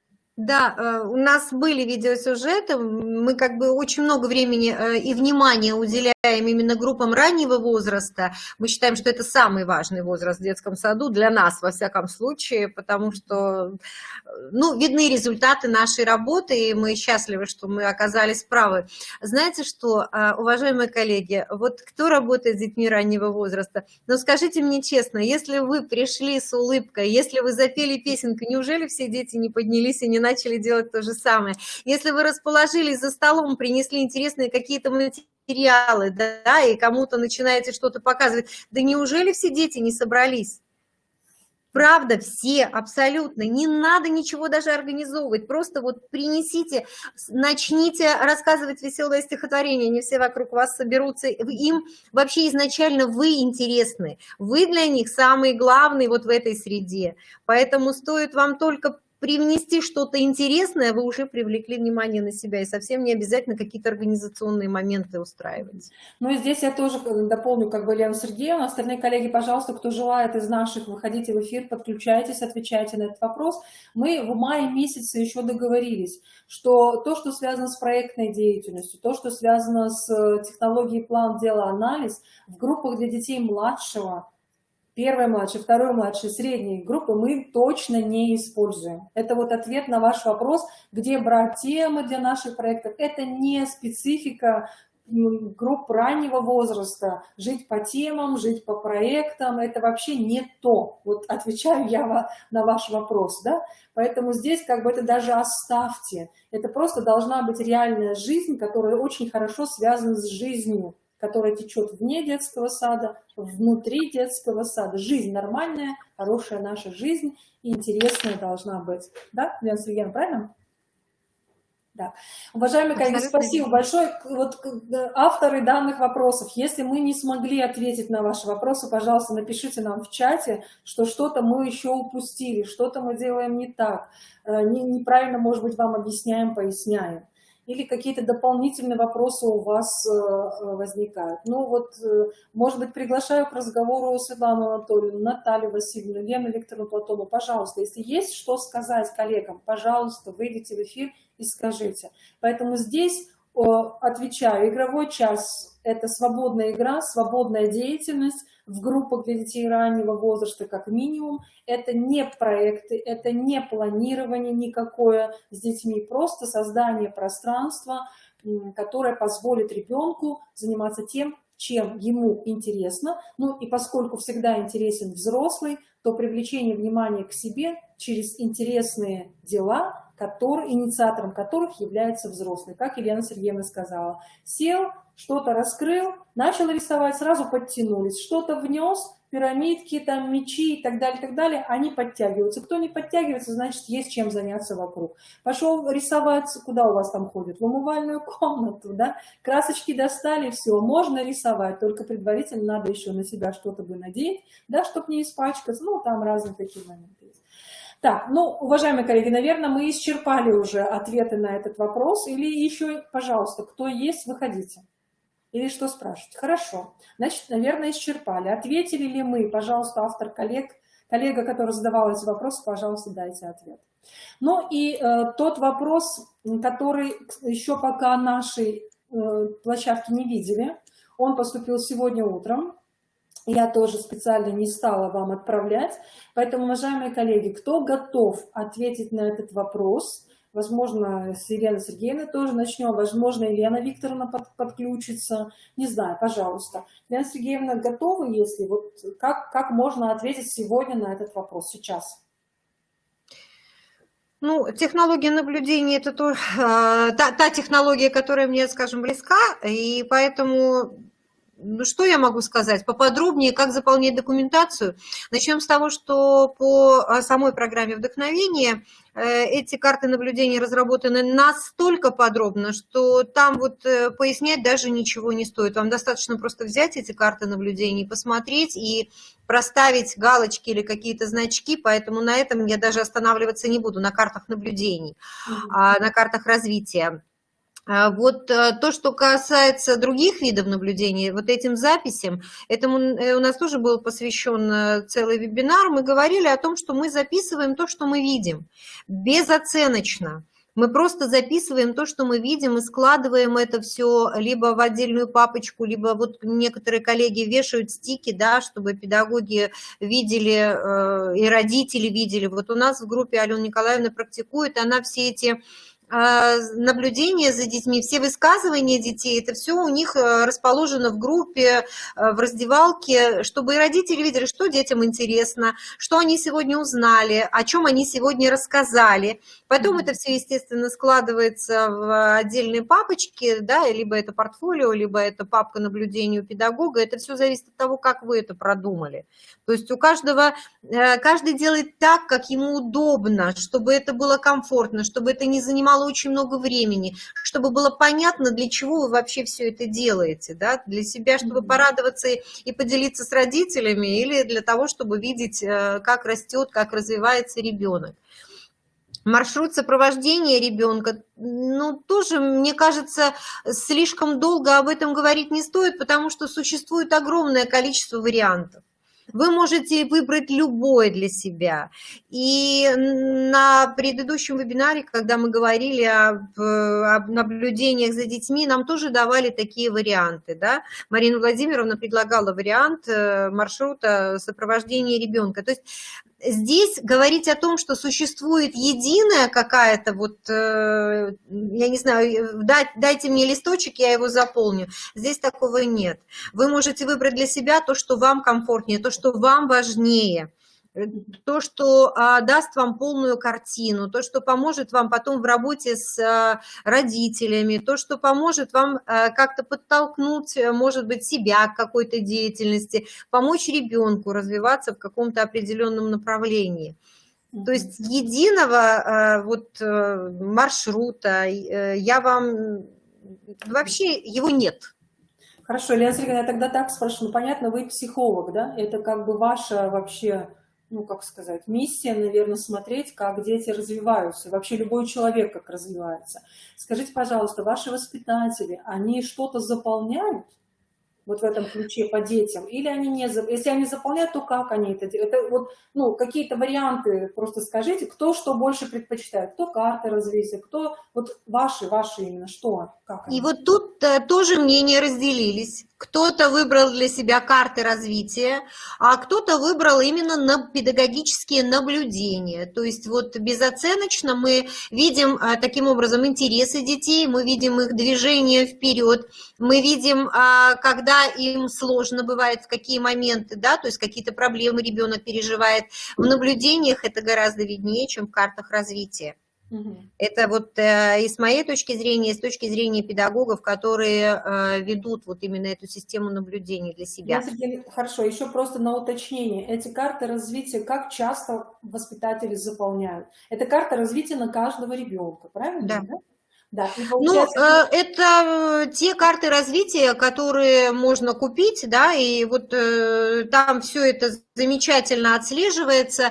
Вообще, как бы рекомендуется заполнять это в определенные сроки, то есть вы выставляете для себя срок, да, вы наблюдаете это либо раз в 3 месяца, либо раз в полгода, и таким образом отмечаете достижения детей.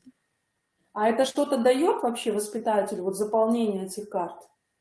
Ну, наверное, тем воспитателям, которые отслеживают свою деятельность, да, исходя из достижений детей, вот таким образом они видят, видимо, результат своей работы, своей А у работы. вас, а у вас есть такие воспитатели, которые заполняют У эти нас есть карты? воспитатели, которые заинтересовались этими картами, но сказать, чтобы прямо вот уже какие-то прям стойкий интерес нет. У нас есть воспитатели, которые пытаются пока еще по ним работать. Я не могу сказать, что прям им это интересно, и пока не могу.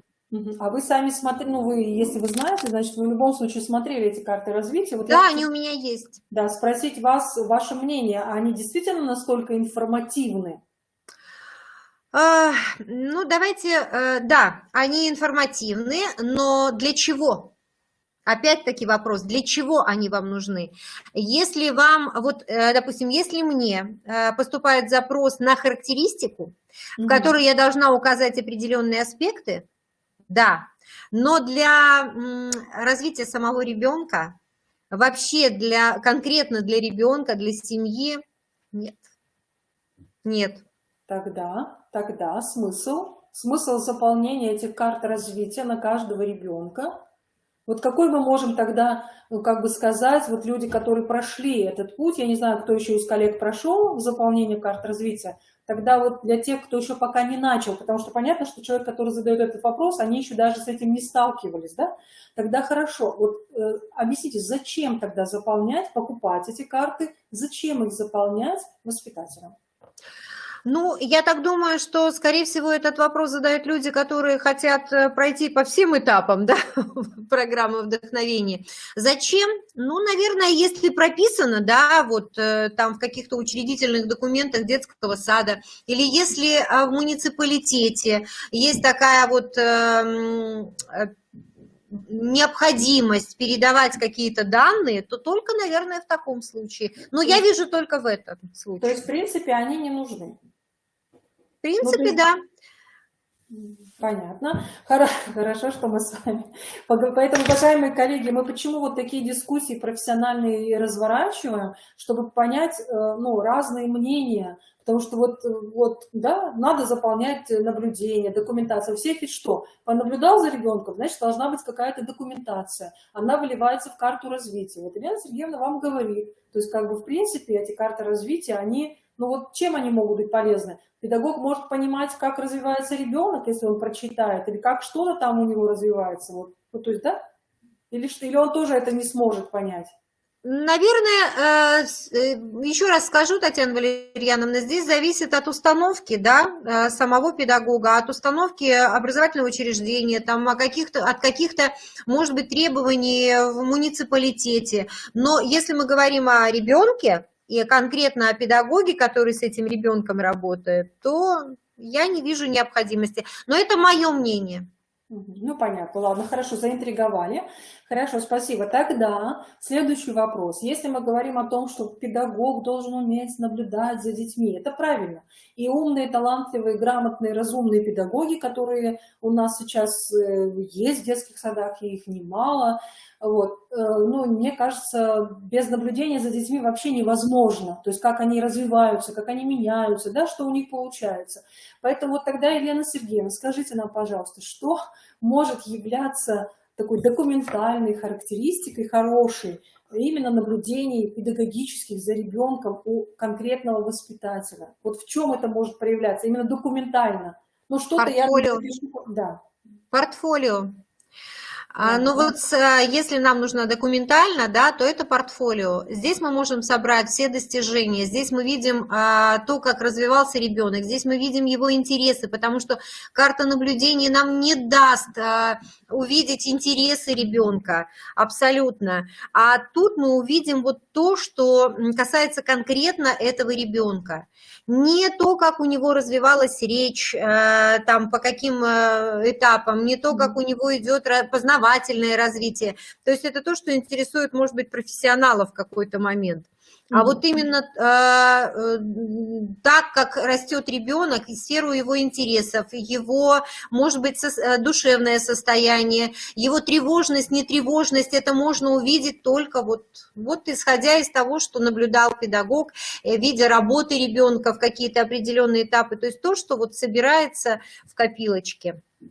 Хорошо, и еще один тогда у меня вопрос, вот маршрут сопровождения, сопровождения развития, наверное, ребенка, не знаю. Вот, это подразумевается что? Ну, я надеюсь, что не некий такой, знаете, выстроенный индивидуальный образовательный маршрут, или где точки какие-то, содержание какое-то прописано. Я надеюсь, что не об этом идет разговор. Ну, маршруты сопровождения детей бывают разные, и я, как правило, прописываю эти маршруты для детей, у которых есть необходимость. То это коррекционные маршруты, да, для детей с особыми образовательными потребностями.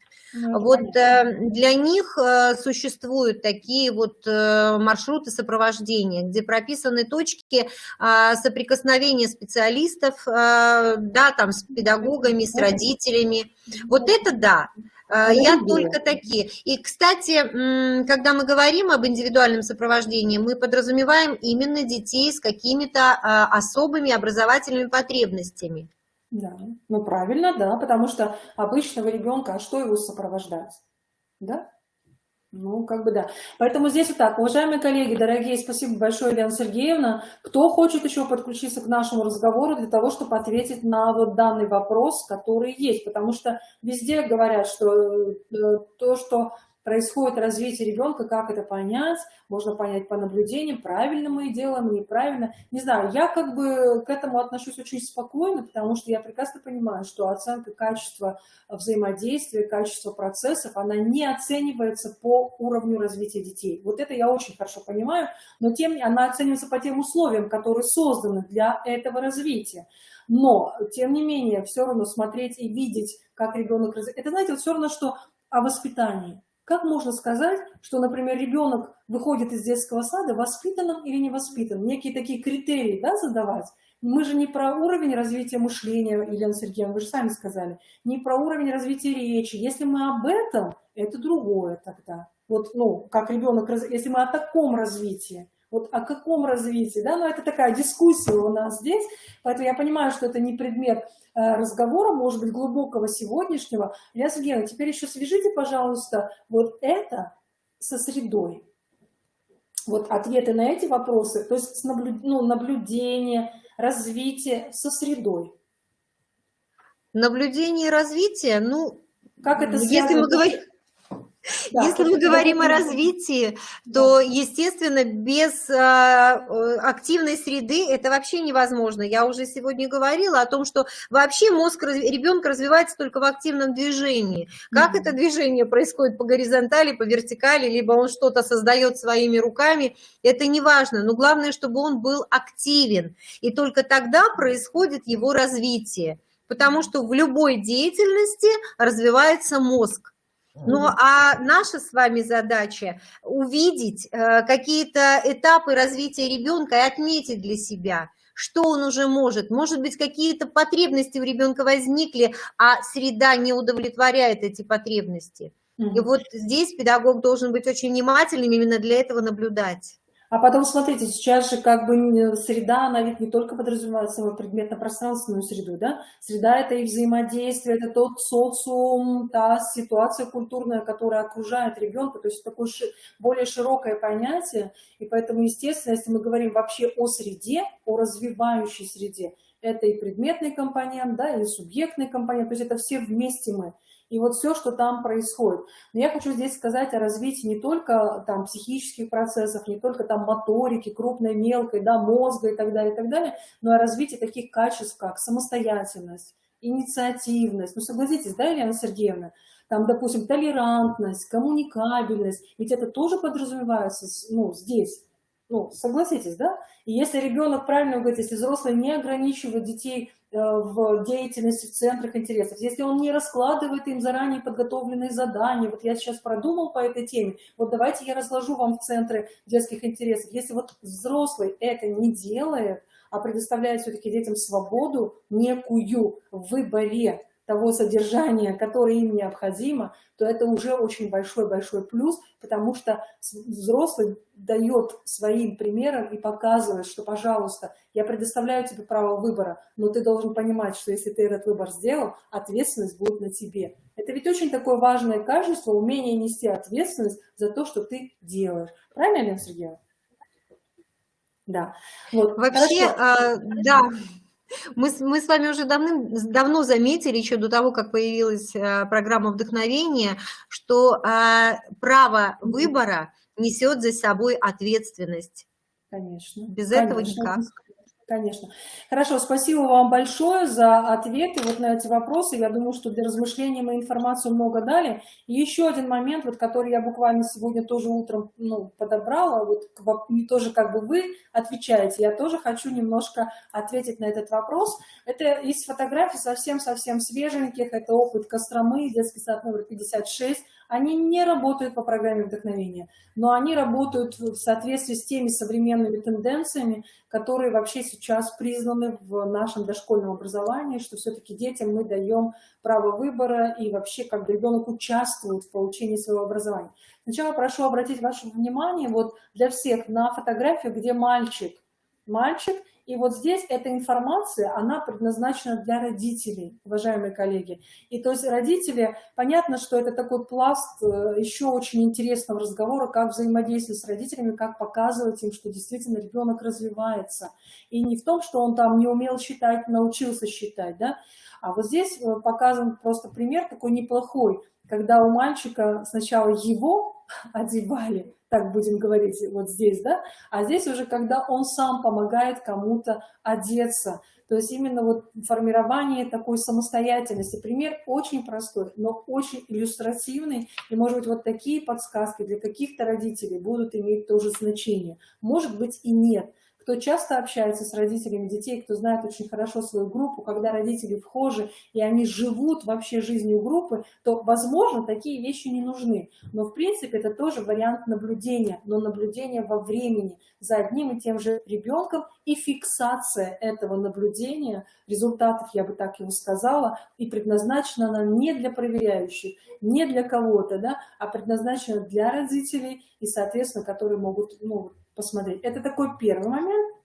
Ну и второй момент, поскольку мы с вами говорили о среде, и вот я понимаю, что здесь, посмотрите, пожалуйста, вроде банальные вещи, да, для детей старшего дошкольного возраста, ну понятно, что здесь хранятся доски, рейки, это все понятно, но здесь смысл-то ведь совсем другой, почему есть надписи, подписи на всех этих корзинах, картонных коробках и так далее, и так далее. Поэтому вот такой вот фрагмент тоже для размышления, для наших площадок, потому что дети так учатся читать, вот и все.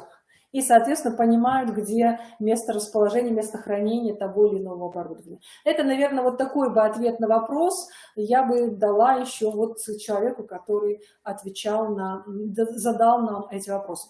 Уважаемые коллеги, вопросов как бы от профессионального сообщества, тех, кто не является членами наших инновационных площадок, не было больше, кроме вот этих. Поэтому, уважаемые коллеги, я обращаюсь к вам, кто задавал эти вопросы. Ответили ли мы на ваши вопросы? Дайте нам, пожалуйста, об этом знать. Если какие-то есть еще вопросы, задавайте. Ну и мы сейчас дальше будем немножко еще общаться, потому что я знаю, что у нас коллеги из Усинска, с 20-го детского сада, Наталья Васильевна, мы приглашаем вас в эфир. Возможно, вы хотите что-то дополнить и, соответственно, как бы свою небольшую практику тоже показать. Поэтому 20-й детский сад города Усинска, Наталья Васильевна Баркалова, да, знаю, что вы тоже, да, Наталья Васильевна, да, приветствуем вас. Поэтому что-то, если хотели дополнить или спросить у наших коллег, дополняйте и спрашивайте сейчас, а потом уже будем смотреть на ваше решение. Добрый день, все участники сегодняшнего мероприятия. Все так интересно и подробно рассказали наши коллеги. И, конечно, смотришь и думаешь, что у нас тоже это все есть в нашем детском саду. Но хочется сказать, как бы и показать в этот раз не всю ту среду, которая у нас есть, и те замечательные холлы, и кабинеты, и различные студии, что мы приобрели. Дело в том, что в этом году, в мае месяце, выпустилась у нас подготовительная группа, которая изначально у нас была вдохновенцами, начиная с младшей группы. И группа, в которой они были, эта группа, ну, там произошел ремонт, скажем так, там поменялись пластиковые окна, линолеум, то есть так. Сейчас на данный момент в эту группу перешли дети старшего возраста из другой группы, потому что они будущие там подготовишки, выпускники школы, то есть у нас есть такая тенденция, то есть там раздельные туалетные комнаты, скажем так, для мальчиков, для девочек, то есть вот они перешли в эту группу. Пока эта группа совершенно пустая, да, там нету оформленных стен, там расставлена мебель пока по центрам, скажем так. И вот на данный момент мы с детьми беседуем и обсуждаем, ну вот на примере наших коллег, да, из города Печоры, что бы они хотели. Но вот знаете, я каждый раз заходя к ним в группу, я задаю им вопрос, вот, ребята, ну как вам новая группа? Пока на данный момент им нравится там все. Им нравятся новые игрушки, им нравится новая мебель, то есть то, чего не было у них в другой группе. И вот я пытаюсь им задать какие-то каверзные вопросы, что ну как же, вот тут посмотрите, она ведь такая пустая, она вот какая-то такая неоформленная. Единственное, что они пока говорят, что ну там девочки хотели бы какую-то розовую мебель, мальчики бы хотели перекрасить там стены, то есть вот такие моменты. Ну, что из этого выльется дальше, как поменяется наша эта группа, мы, конечно, будем следить за этим развитием, мы будем там стараться что-то менять и что-то переделывать, спросим чуть попозже у детей, чтобы, может быть, после какого-то времени им захочется что-то поменять в этой группе. Наталья, да. Подождите секундочку, правильно ли мы понимаем, что значит у вас есть абсолютно пустое пространство, ну, в котором какой-то минимальный там набор мебели состоит, я понимаю, и вы тоже хотите спросить мнение детей, и уже с учетом мнения детей спроектировать вот это пространство группы. Да. Там даже был у нас двухуровневый подоконник, если вы помните, да, у той группы, да, но из-за того, что нам пришлось поменять окна пластиковые, да, поставить, нам пришлось убрать эту конструкцию, то есть, ну, сейчас там определенные стоят мебель, столы, стулья, как бы, и все, вот ничего такого особенного нет. Хорошо, еще одно уточнение, а с родителями детей вы, а вообще возраст какой, старше? Да. Младше? В этой группе сейчас? Нет, старшая группа. Старше.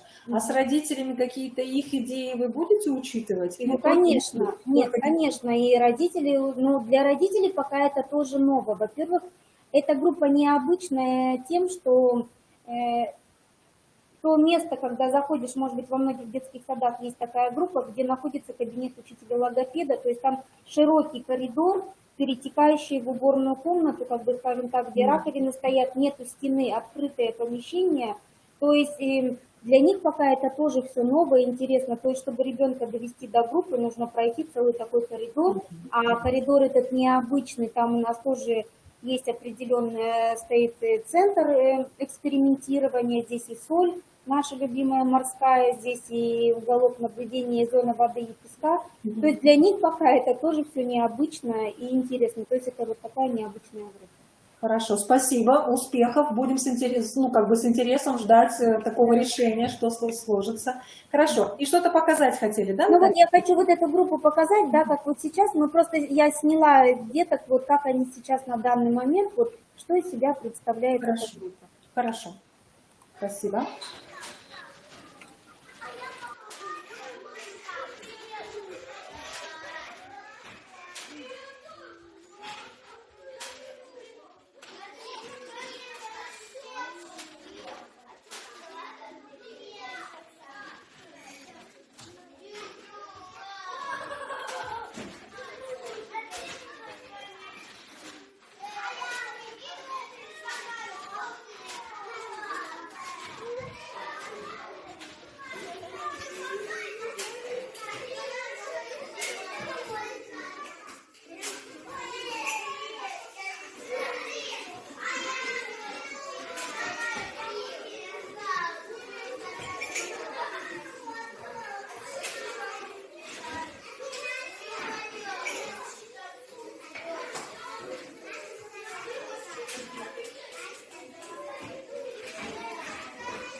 Лёш, что вы делаете?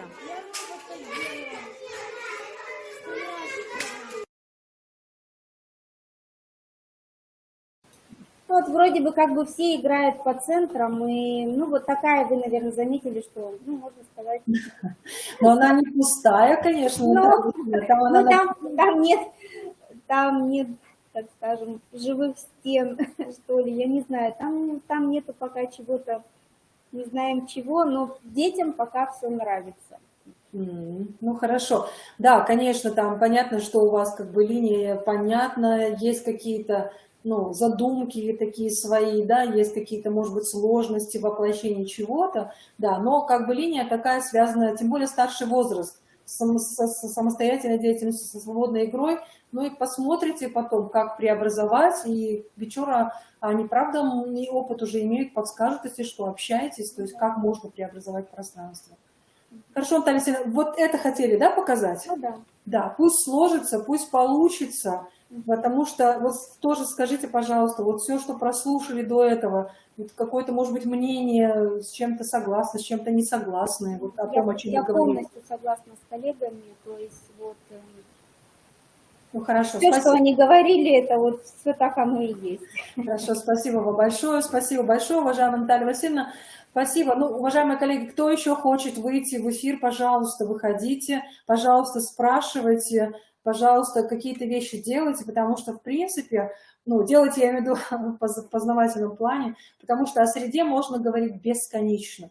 Опыт у нас очень хороший есть именно по организации той среды, которая современная, которая ориентирована на ребенка, которая насыщенная, содержательная, вариативная, которая изменяется в соответствии с интересами детей, которая не подстраивается под желания взрослых, а которая именно отдана детям. Поэтому опыт у нас такой очень-очень хороший есть, поэтому... Не знаю, сумели мы до вас это донести или нет. Надеюсь, что да. И в связи с этим, пока вы думаете, уважаемые наши коллеги из города Воркуты, Елена Викторовна, вы как-то обозначитесь, будете вы подключаться или, как бы, или не будете подключаться. Вот, поэтому и последний момент, который мне бы хотелось сегодня обсудить с вами, уважаемые коллеги, это все наши участники. Значит, здесь момент связан с дальнейшей нашей с вами деятельностью, дальнейшими нашими встречами. Еще раз хочу как бы вам сказать, что формат встреч, он задумывался именно таким. То есть как бы минимальное количество информации для размышления, а именно обсуждение сложных, проблемных вещей, которые пока не получаются или которые пока получаются очень хорошо. Поэтому на даты пока не смотрите, это у нас так было запланировано. Я сейчас обращаюсь абсолютно ко всем. Посмотрите, пожалуйста, на те темы, которые у нас остались. И, соответственно, мы вот по всем темам пойдем, либо мы уже следующую встречу назначим по какой-то определенной теме, либо мы что-то исключим. Посмотрите, пожалуйста. И как бы я думаю, что 27 октября мы точно не будем встречаться, да, потому что сегодня 25 октября. Поэтому есть вариант встречи 29 октября с Мариной Владимировной на тему, которую вот вы видите. Но готовы ли вы именно к практическому обсуждению? Там идут формы и методы организации образовательной деятельности. Либо мы эту тему совместим с темой, которая идет 10 ноября, потому что проектная деятельность – это не что иное, как форма организации образовательной деятельности. Поэтому вот нужен ваш совет. Посмотрите, важно это, не важно для вас, нужно, ну, игра, может быть, игру поставить, может быть, проектные, может быть, специалисты. Вот давайте, пожалуйста, какие-то ваши мнения. Пожалуйста, Светлана Анатольевна, прошу выйти в эфир. Елена Сергеевна, прошу тоже выйти в эфир. Кто там у нас, коллеги, кто можете подключиться, чтобы можно было сейчас с вами посоветоваться, обговорить. У нас буквально 5 минуточек осталось, потому что там... Поэтому, пожалуйста, коллеги, подключитесь, и мы с вами решим, какую тему мы сделаем следующую, чтобы можно было предметно обсуждать. Да, Елена Сергеевна, ваше мнение, пожалуйста, потому что хочется действительно, я говорю, минимум теории, но максимум вот разговоров, обсуждения проблемных вопросов. Поэтому, пожалуйста, Елена Сергеевна, ваше мнение? Не слышно. Сейчас. Я микрофон. Все. Включите еще раз. Я вам помогаю, вы мне помогаете, да? Все, спасибо. Микрофон включен. Мне кажется, на самом деле лучше было бы объединить, потому что для меня тема формы и методы организации образовательной деятельности, ну, как-то так, ну, не могу я ничего сказать по этому поводу. А вот если мы объединим со следующей темой, я думаю, что тут разговор уже как бы можно вести хоть какой-то. Ну, то есть, получается, мы объединяем проекты и те формы и методы, которые предлагает программа вдохновения, потому что внутреннее сопротивление против технологии план, дело, анализ, оно все-таки у нас пока еще осталось. И я для всех коллег, которые нас сейчас слушают, я объясню, потому что для нас работа в технологии план, дело, анализ – это работа образца 2016-2018 года. Вот я бы, наверное, так сказала. Для нас это немножко уже вчерашний день. Почему? Тоже объясню. Потому что там содержание многое задает взрослый. Мы уже перешагнули это. Мы уже говорим о том, что содержание может выбираться детьми. И взрослый только создает условия для этого. Поэтому мы немножко уже на другом понимании. Но если нужно вернуться к этому, ну, мы вернемся к этому. Но это получается, мы откатимся назад. Не все детские сады, у нас не все. Вот есть детские сады, которые не приветствуют эту технологию, есть детские сады, которые приветствуют эту технологию. Но просто знайте, что это промежуточный такой этап вот образца 2016-2018 года. Хорошо, Елена Сергеевна, я вас услышала. Пожалуйста, Светлана Анатольевна, Елена Викторовна, Наталья Васильевна, ваше мнение какое по поводу наших дальнейших встреч? Поддерживайте, не поддерживайте, просто как-то дайте знать. Ну и все остальные участники. Да, с Еленой Сергеевной согласны объединить две темы. Объединяем? Хорошо. Тогда, Наталья Васильевна, вот все равно работали, в прошлом году работали, у вас там были проекты, я помню, да? Давайте какие-то мини-сюжетики просто подготовим. Неважно, какие они, какого они содержания будут. Наша ведь задача разобраться.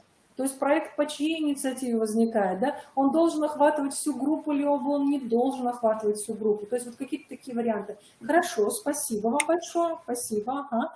Так, Светлана Анатольевна, как-то откликнитесь, и Елена Викторовна, Воркута, коллеги, кто нас слушает, тоже, пожалуйста, какое-то свое мнение. Может быть, с игры начнем тогда? Тоже ведь как вариант. Почему нет, если вам это интересно? Ну и, уважаемые коллеги, как бы линейка вот наших встреч, она включена. И те, кто нас сейчас слушают, то же самое. Может быть, какие-то предложения у вас есть, может быть, что-то вам осталось непонятно из предыдущих встреч, вы нам скажите. Мы с удовольствием, можно не сейчас, можно в следующие разы написать по почте, да, я сейчас, Светлана, секундочку, я обращусь к участникам из Ижевска, из Республики Коми, из Братска. Если что-то остается непонятно, вы пишите мне лично, мы все сделаем. Вот все, что хотите, сделаем, главное, чтобы вам было понятно и нам самим. Потому что наши коллеги, когда они проговаривают лишний раз еще что-то, они лишний раз убеждаются в том, что они делают или правильно, или пока не совсем. Светлана Анатольевна, прошу прощения, слушаем. Татьяна Валерьяновна, если можно, со сроками, потому что если говорить что-то с позиции практики, что-то показать хотелось бы. Сейчас, видите, опять мы уходим на такой режим самоизоляции, да, что-то работать на старом материале уже не хочется, хочется уже с какой-то перспективой, с взглядом на будущее, на то, что сейчас уже возможно показать. Поэтому очень прошу, вот просьба меня и моих коллег вот со сроками немножко, ну, отодвинуть как можно. Отодвинуться до второй половины ноября?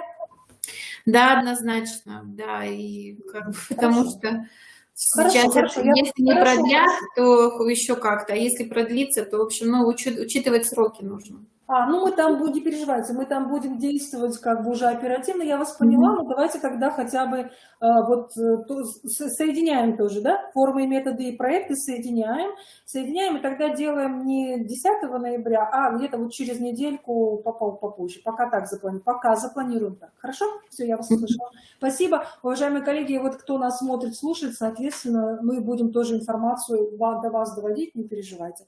Так, ну и на этом, наверное, раз Воркута у нас пока не выходит. Поэтому, уважаемые коллеги, кто сегодня был с нами, большое вам всем спасибо. Разговор был интересный, разговор был такой, знаете, живой, динамичный, хороший. Варианты того, что у нас получается, мы вам показали. Я думаю, что мы смогли вас убедить, что все-таки среда, созданная грамотно, правильно взрослым, она действительно способствует развитию каждого ребенка. Поэтому всем большое спасибо. Не имею больше возможности продолжать, потому что во времени мы ограничены. Поэтому до новых встреч. Следующая встреча будет в ноябре. Ориентировочно 17, 18, 19 где-то так ноября. Поэтому нарабатывайте, живите интересно, продолжайте вместе с вашими детьми. Все вопросы, еще раз повторяю, приветствуются. Задавайте, постараемся на них ответить. Хорошего всем настроения. Ижевску огромное спасибо, что с нами. Все наши события наблюдайте в нашей группе на Фейсбуке. Поэтому до свидания. Всего доброго. Спасибо всем за работу. Все замечательно. Спасибо, коллеги. Удачи.